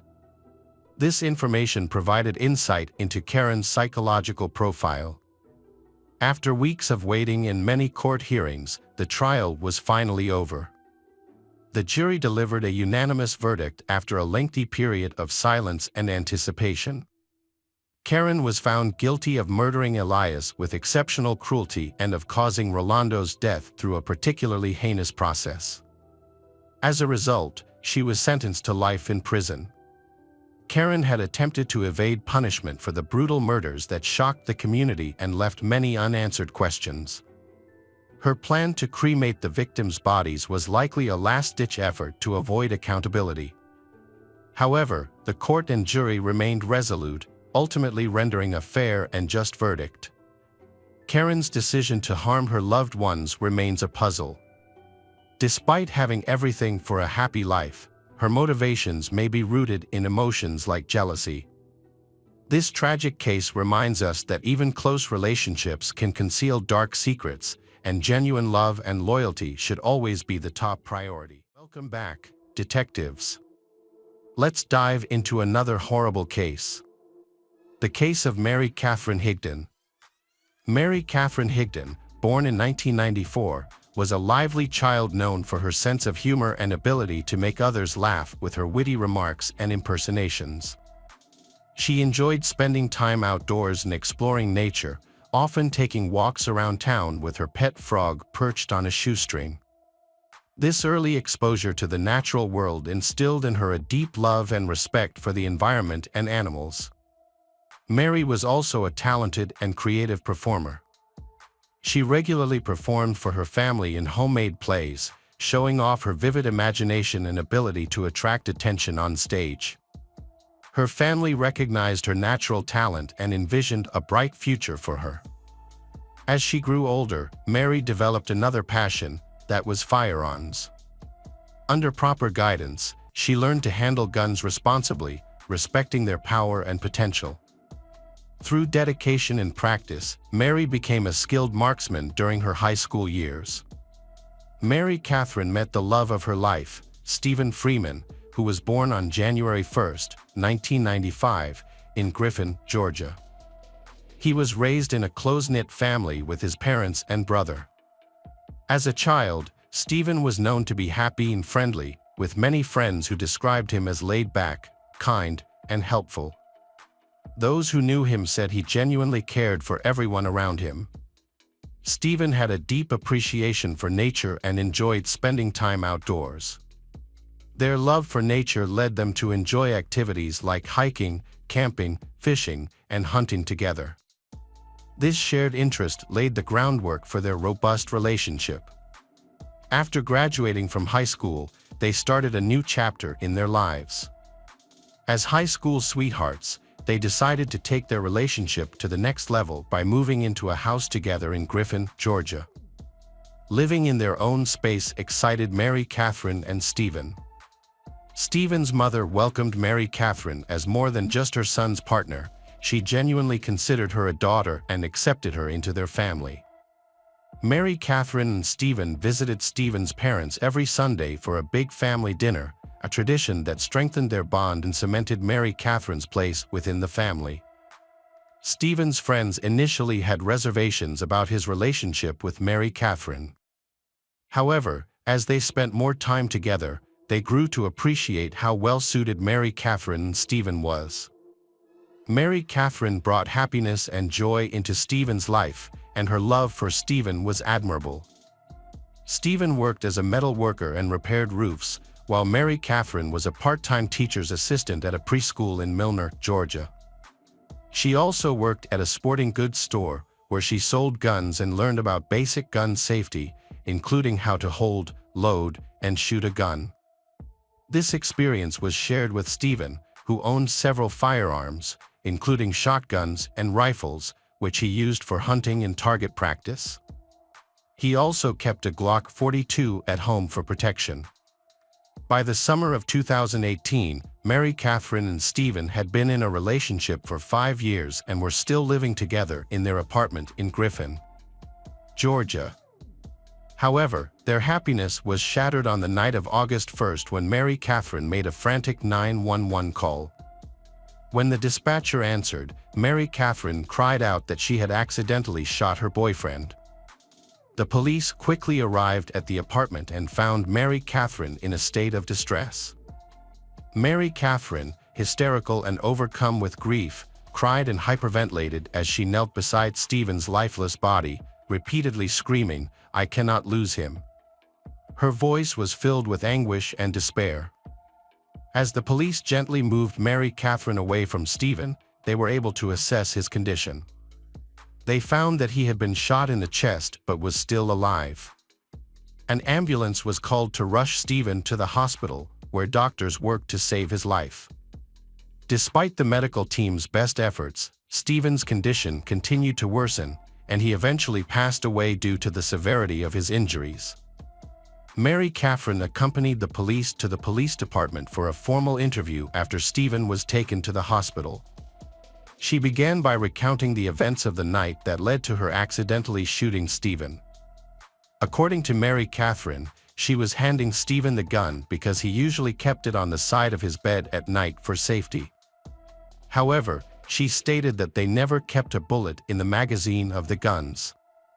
During the interview, the police noticed the smell of alcohol on Mary Catherine's breath. As the questioning continued, Mary Catherine's story about the shooting changed. Initially, she said she handed the gun to Stephen, but later claimed she tossed it to him instead. The police were skeptical about her story, knowing that the gun would not fire randomly when thrown, and someone must have pulled the trigger. Furthermore, the location of Stephen's gunshot wound led the police to believe that Mary Catherine must have been pointing the gun directly at him for the bullet to strike where it did. At one point during the interview, Mary Catherine said she shot Stephen out of anger. However, due to technical issues, only feedback was recorded during this part of the conversation, despite the police recording the entire interview. The police believed they had sufficient forensic evidence to prove that Mary Catherine deliberately shot her boyfriend Stephen, even without a crucial part of the recording. At their apartment, investigators found signs of a heated argument before the shooting.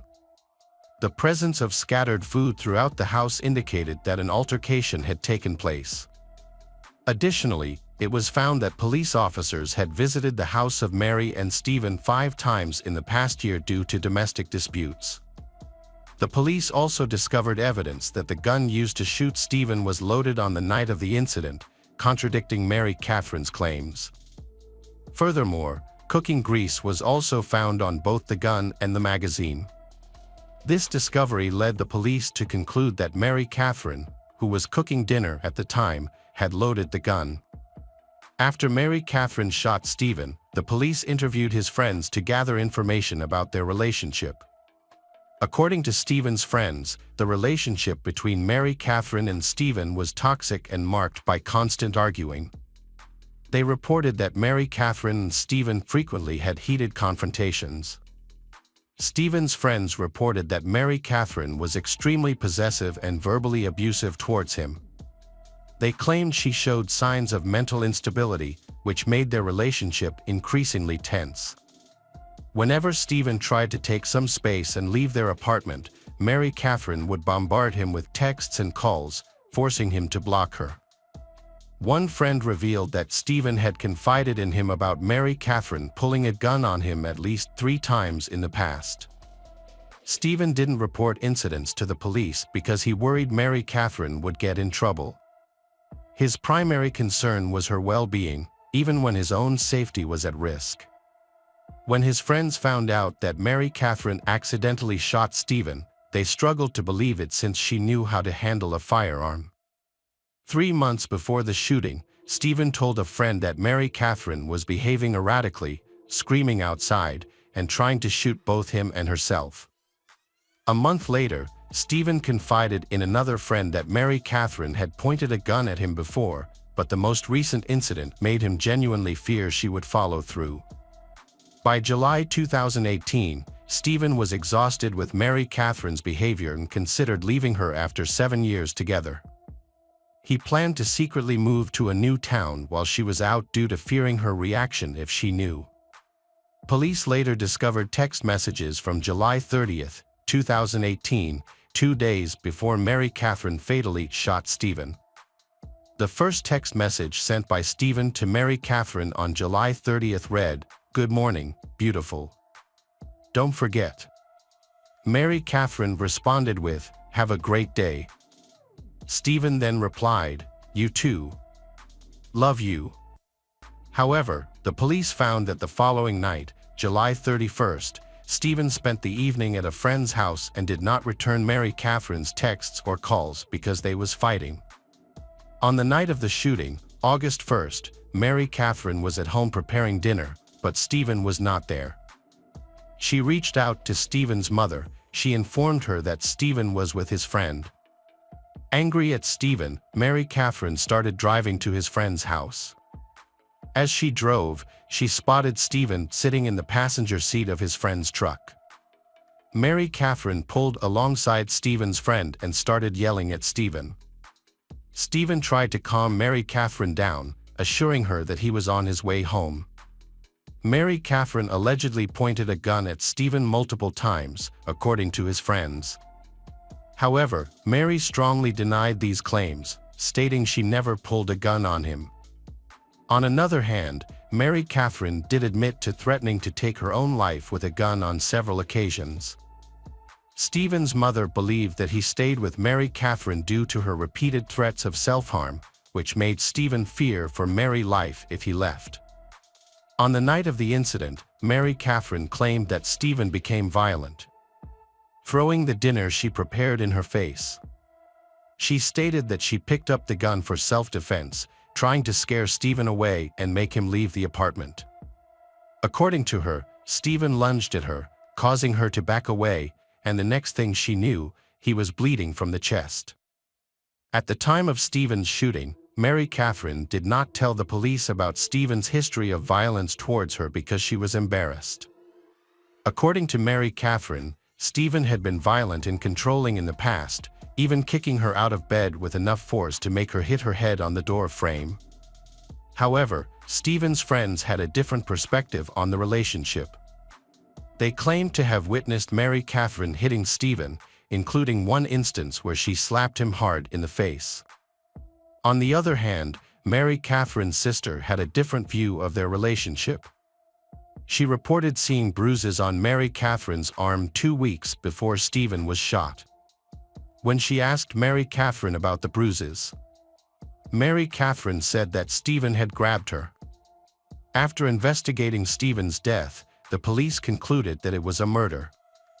As a result, Mary Catherine was charged with murder, aggravated assault, and possession of a firearm during the commission of a felony. The state offered Mary Catherine a plea deal and receive a life sentence with the possibility of parole. However, she rejected the offer and chose to went to trial, pleading not guilty and arguing that she shot Stephen in self-defense. The trial began on June 17, 2019, nearly a year after Stephen's death. Mary Catherine's attorneys claimed that she acted in self-defense, citing her genuine fear of Stephen due to his violent and abusive history.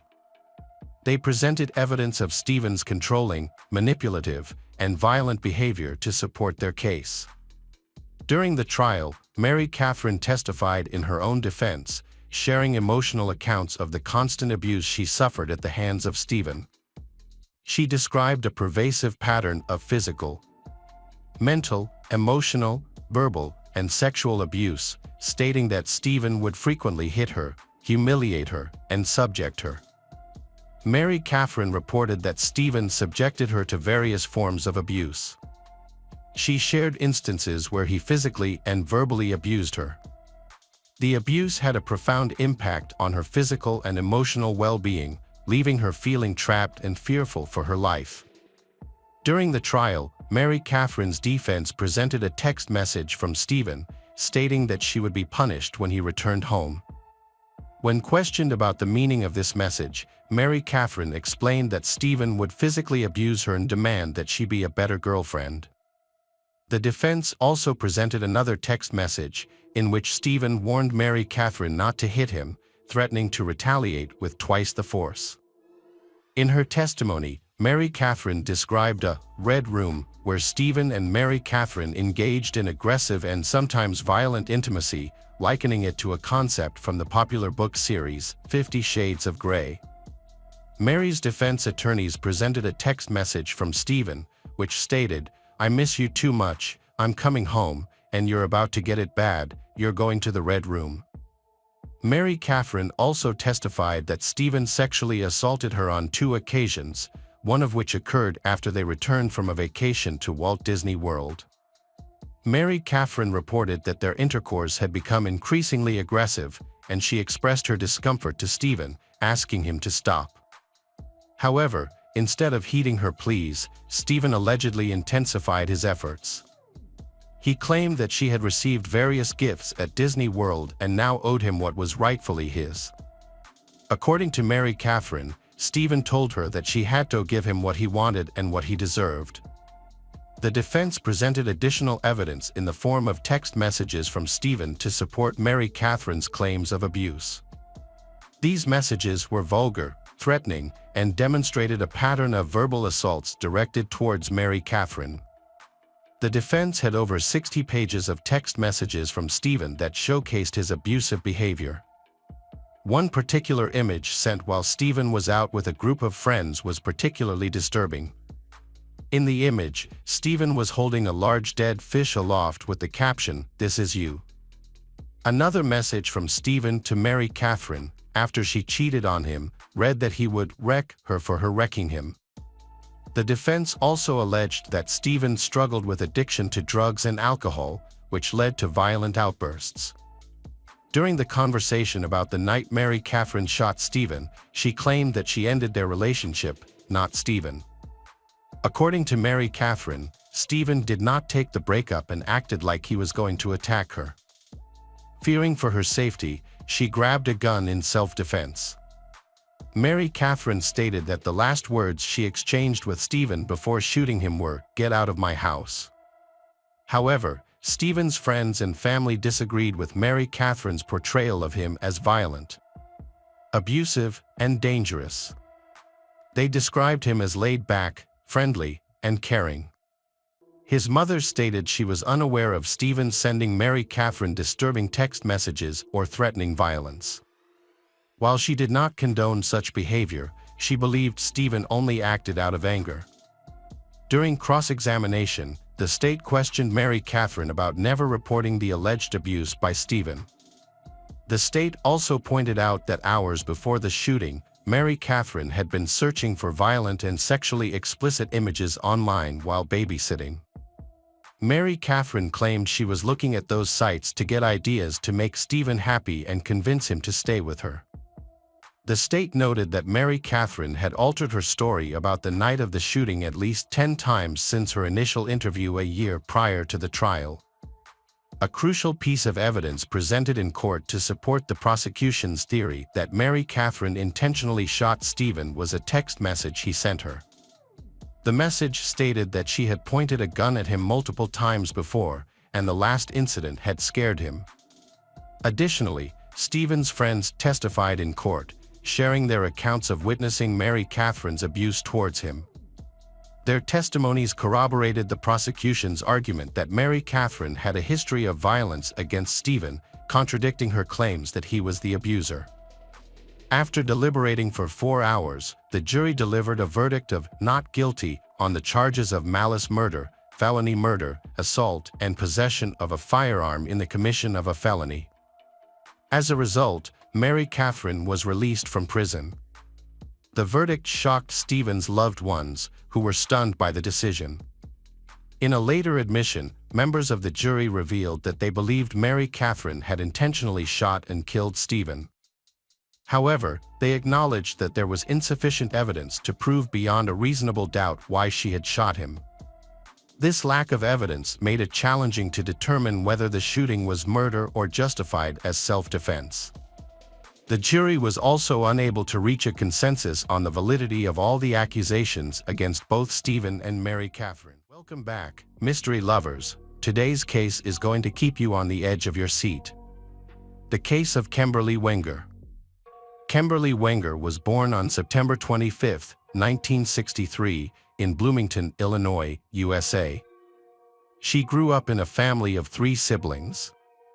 However, her parents' relationship deteriorated, eventually leading to a divorce and her mother having to take care of the children. Kimberly was healthy, beautiful, and very active.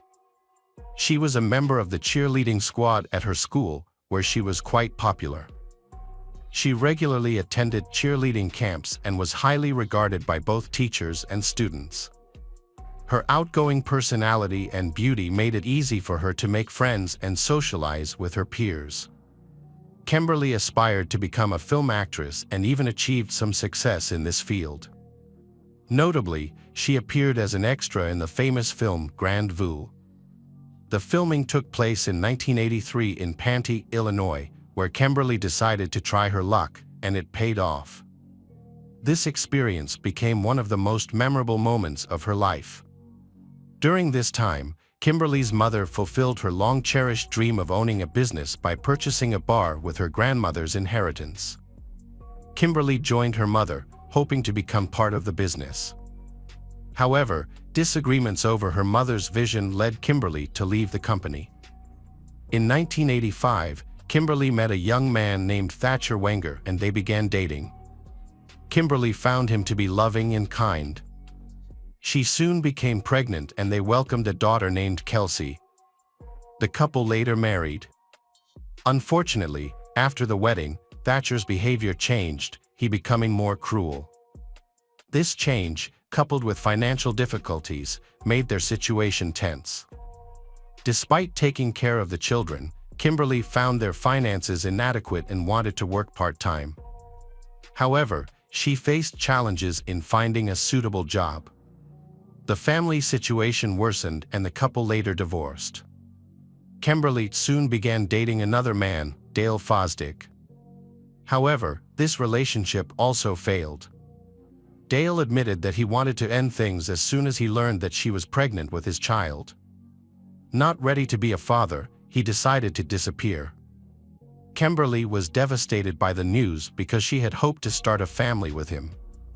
Her friends said that after the breakup, Kimberly felt abandoned and anxious because of 2 failed relationships. In the midst of this turmoil, Kimberly seriously considered terminating the pregnancy but ultimately decided to keep the baby. She gave birth to her second child, a boy named Logan. Although he broke up with Dale, he later showed up and agreed to support his son. He paid a small amount of child support from his salary, but he was not reliable in this regard.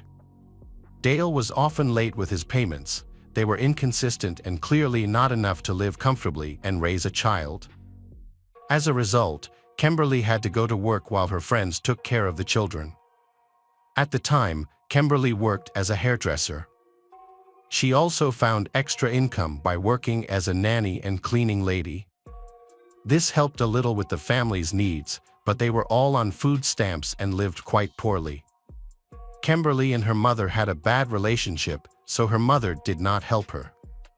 When her son was very young, Kimberly met a pastor named Kurt Simon. They were both struggling financially, but despite their hardships, they developed a deep affection for each other and were happy together. Determined to find stability and face their challenges, Kurt loved Kimberly so much that he planned to adopt her children, and Logan even started calling him Dad. They seemed like a wonderful couple, happy and loving, unaware of the threat looming over them. On Saturday, May 22, 1993, at around 10:30 p.m., the couple returned home from a short trip. They had traveled to Quincy, where Kurt's parents lived, so his family could meet Kimberly and bless their upcoming wedding. During the trip, they also visited the university's theological seminary. Taking advantage of the opportunity, they arranged their engagement just a day before returning to Illinois. They gathered friends nearby to celebrate. Their relationship progressed quickly, and they seemed like the perfect couple. Close friends and family were thrilled about their decision, making this an important and joyful event for Kimberly and Kurt. Kurt returned in high spirits, eager to spend the entire weekend together. The following day, they planned to attend a concert featuring Kimberly's daughter, Kelsey. Kelsey, who studied at a music school, was recognized as a young prodigy. Her parents fully supported her and were eager to attend the event, intending to further encourage her by hosting a family gathering at a pizza parlor afterward. The couple arrived home in their family car and parked in the driveway. Kurt exited the car first to bring some luggage into the house. When he went back for the rest, he found Kimberly outside, smiling at him. She remarked that it felt warmer there compared to Iowa, her last words before she opened the front door. As Kimberly entered the house, a huge explosion suddenly occurred, violently throwing Kurt backwards. The explosion was so powerful that it woke the neighbors and shattered the windows of the surrounding houses. In shock, Kurt rushed into the ruined house and found Kimberly lying motionless on the floor. The right side of her skull was missing, destroyed by the explosion or debris. Tragically, Kurt could do nothing to save Kimberly. Kurt was in shock and couldn't believe what was happening. Luckily, the children had stayed with Kimberly's relatives and didn't join them on the trip. Kurt called 911 and stayed with her until the police arrived. The officers responded quickly and found Kurt crying, kneeling in the rubble of the house, holding his beloved's head in his arms. She was only 29 years old when she died. This event was strange and unusual for the entire local community in such a quiet place. People feared their homes might also be rigged to explode, so they asked the police for protection. Fortunately, no such threats were found. Explosives experts quickly scanned the crime scene to determine the best course of action and found a suspicious package in the hallway of the home. The package was rigged to explode if moved, activated by a button. When Kimberly entered the house, she noticed the unfamiliar package and, out of curiosity, attempted to inspect it. The package exploded at face level, killing her instantly. During the crime scene investigation, forensic experts discovered various bomb-making materials in the basement, such as wires, fuses, and battery wrappers. Discarded rubber gloves were also found in the trash. Although Kurt was present during the explosion, he suffered only minor injuries. As a result, the police initially considered him the main suspect. In full view of their shocked neighbors, Kurt was handcuffed, read his rights, and taken to the police station for questioning. He cooperated with the investigation, providing his fingerprints and DNA, and recounted the events leading up to the tragedy. Kurt was released hours later. His active cooperation in the investigation gave hope that the criminal would be apprehended soon. Considering Kurt was not involved in the incident, it is likely that the perpetrator brought the tools and parts needed to make the bomb. Since the entrance doors and windows were not damaged, it appears the attacker had a way into the house. The police thought this was a deliberate act of revenge against Kimberly. To avoid accidentally setting off the bomb while transporting it, the attacker probably put it together at the scene. The explosive was powerful and meant to destroy the house and kill everyone inside, which would also get rid of any evidence linking the attacker to the crime. Luckily, and some evidence was left intact, giving investigators important information.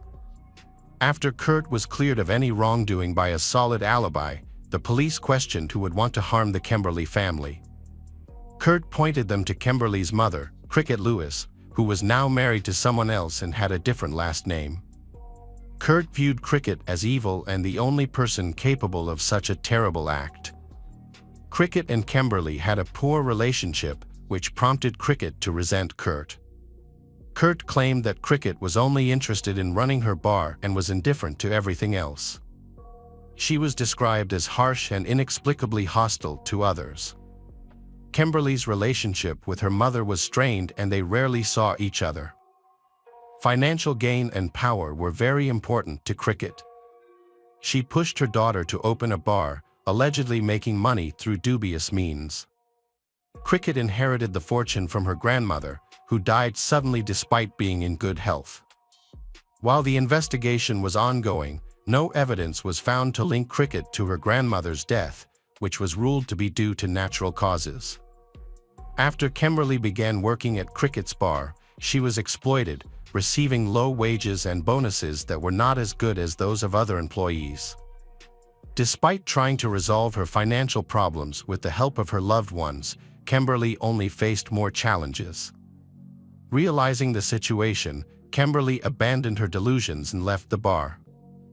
At Kimberly's funeral, Cricket seemed to be concerned only about losing Kimberly's insurance policy, which meant she would not receive financial compensation for her daughter's death. However, the police investigation found no evidence of malicious intent on Cricket's part. They found that she was focused on running her business. After carefully examining the information and witness statements, the police found that Cricket had no motive for the crime. It was concluded that she did not have the technical skills and abilities to build a bomb herself, and her alibi was found to be credible. When the investigation resumed, the next suspect was Kimberly's ex-husband, Thatcher Wenger. Kurt Thatcher had been involved in a custody dispute over Kimberly, making him a possible suspect in the planning and execution of the crime. Thatcher lived only 3 kilometers from the couple and worked as an engineer, suggesting that he may have had the skills and equipment to build an explosive device. However, after examining the relationship between Kimberly and Thatcher, police found that their interactions were generally friendly, with minor disagreements resolved through simple discussions. The investigation found that Thatcher had no motive for the murder and had a credible alibi that was verified. The next suspect was Kimberly's co-worker, Phil Hartman, whom she had accused of harassment in an earlier police complaint. Phil later threatened to retaliate aggressively. He admitted that he had tried to pursue a relationship with Kimberly, but she had a negative opinion of him, which led him to abandon the relationship. However, Phil also had a confirmed alibi, as he lived far from Bloomington and was out of town when the couple returned. Police also considered Logan's father, Dale Fosdick, a suspect. Dale, 31, lived on the east side of town, near Kimberly's home, and worked in the aircraft industry, assembling miniature models. Dale's expertise with equipment and ability to overhaul automotive engines made him a potential perpetrator. Police went to Dale's home with a search warrant, and he cooperated with their investigation. They found tools for assembling a device on the kitchen table, which looked suspicious. Police also discovered a large amount of components that could be used to make explosives.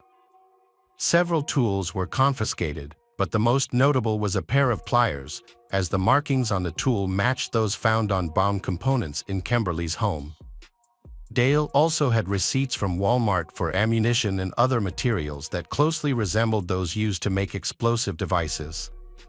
When the remains of the explosives were analyzed, a forensic scientist learned that they matched the components used to make explosives found at Kimberly's home. Initially, police had little evidence because most of it had been destroyed in the explosion. Forensic analysis required examining all of the evidence under a microscope. Finally, advanced methods such as gas chromatography and mass spectrometry provide direct evidence. One expert noted a distinctive design feature: 2 holes drilled into one end of the cap, which looked like the criminal's unique signature. Law enforcement databases have about 20 records of homemade devices used in crimes, with a handful matching this design. The attacker quickly assembled a random design that fit their target. Forensic experts continue to examine the remaining pieces of the device in detail. Police knew that most of the suspects had nothing to do with the massacre. Their efforts focused on proving the guilt of Dale, who had been found with suspicious items in his home. These items were stored in a basement workshop. Dale was a lonely young man living in a small house in the suburbs of Bloomington. He became upset when he discovered that his ex-girlfriend was engaged to someone else, which may have led to feelings of jealousy and revenge. This gave him a real motive for the crime, making him one of the few acquaintances of the victim to have such a motive.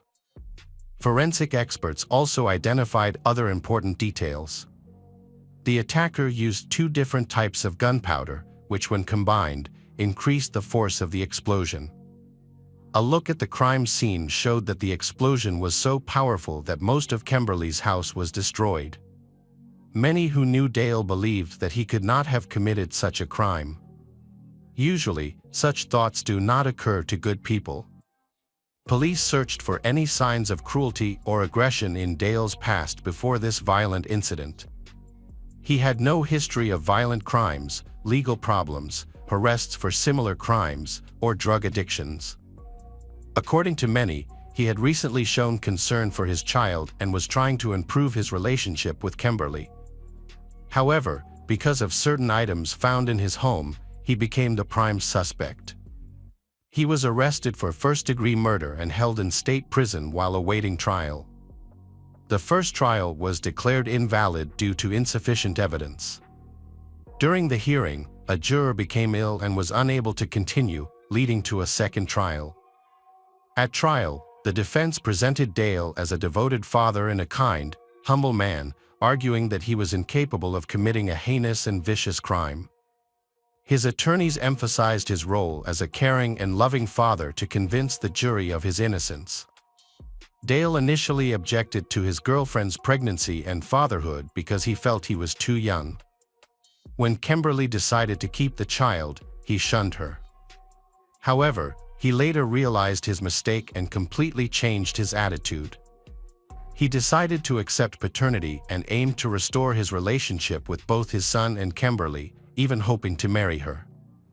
Dale argued that there was no reason for him to harm the woman with whom he planned to start a family. On Dale's side, even the mother of the Kimberly supported him. Cricket was still convinced that her fiancé, Kurt Simon, was the murderer. The mother claimed that Kurt, who was aspiring to be a pastor, had recently become cruel and controlling towards Kimberly. This situation led to many disagreements, but there were clear inconsistencies in her claims because Kimberly rarely communicated with her mother and couldn't have known about their relationship issues. Cricket defended the Dale in every way possible. She highlighted that Dale showed her attention and tried to gain Kimberly's trust. He frequently visited to spend time with the child and had changed significantly for the better. Dale Fosdick repeatedly expressed his love, apologized for his past decisions, and tried to win Kimberly over. However, she was firm in her commitment to her new boyfriend Kurt and had no intention of breaking up. In fact, the couple planned to get married and confirmed this by getting engaged. The prosecutor's office warned that the Kimberly's decision could have dire consequences once Dale realized there was no chance of rekindling their relationship. Seeking revenge, Dale likely targeted Kurt. Despite Dale's careful planning, the Kurt miraculously survived. During the trial, one of Kimberly's sisters and her mother supported Dale, claiming his innocence. Despite this, the prosecution made a strong case. Explosives experts provided direct evidence that a large number of parts and materials suitable for making bombs were found in his home and proved that they were used to make bombs.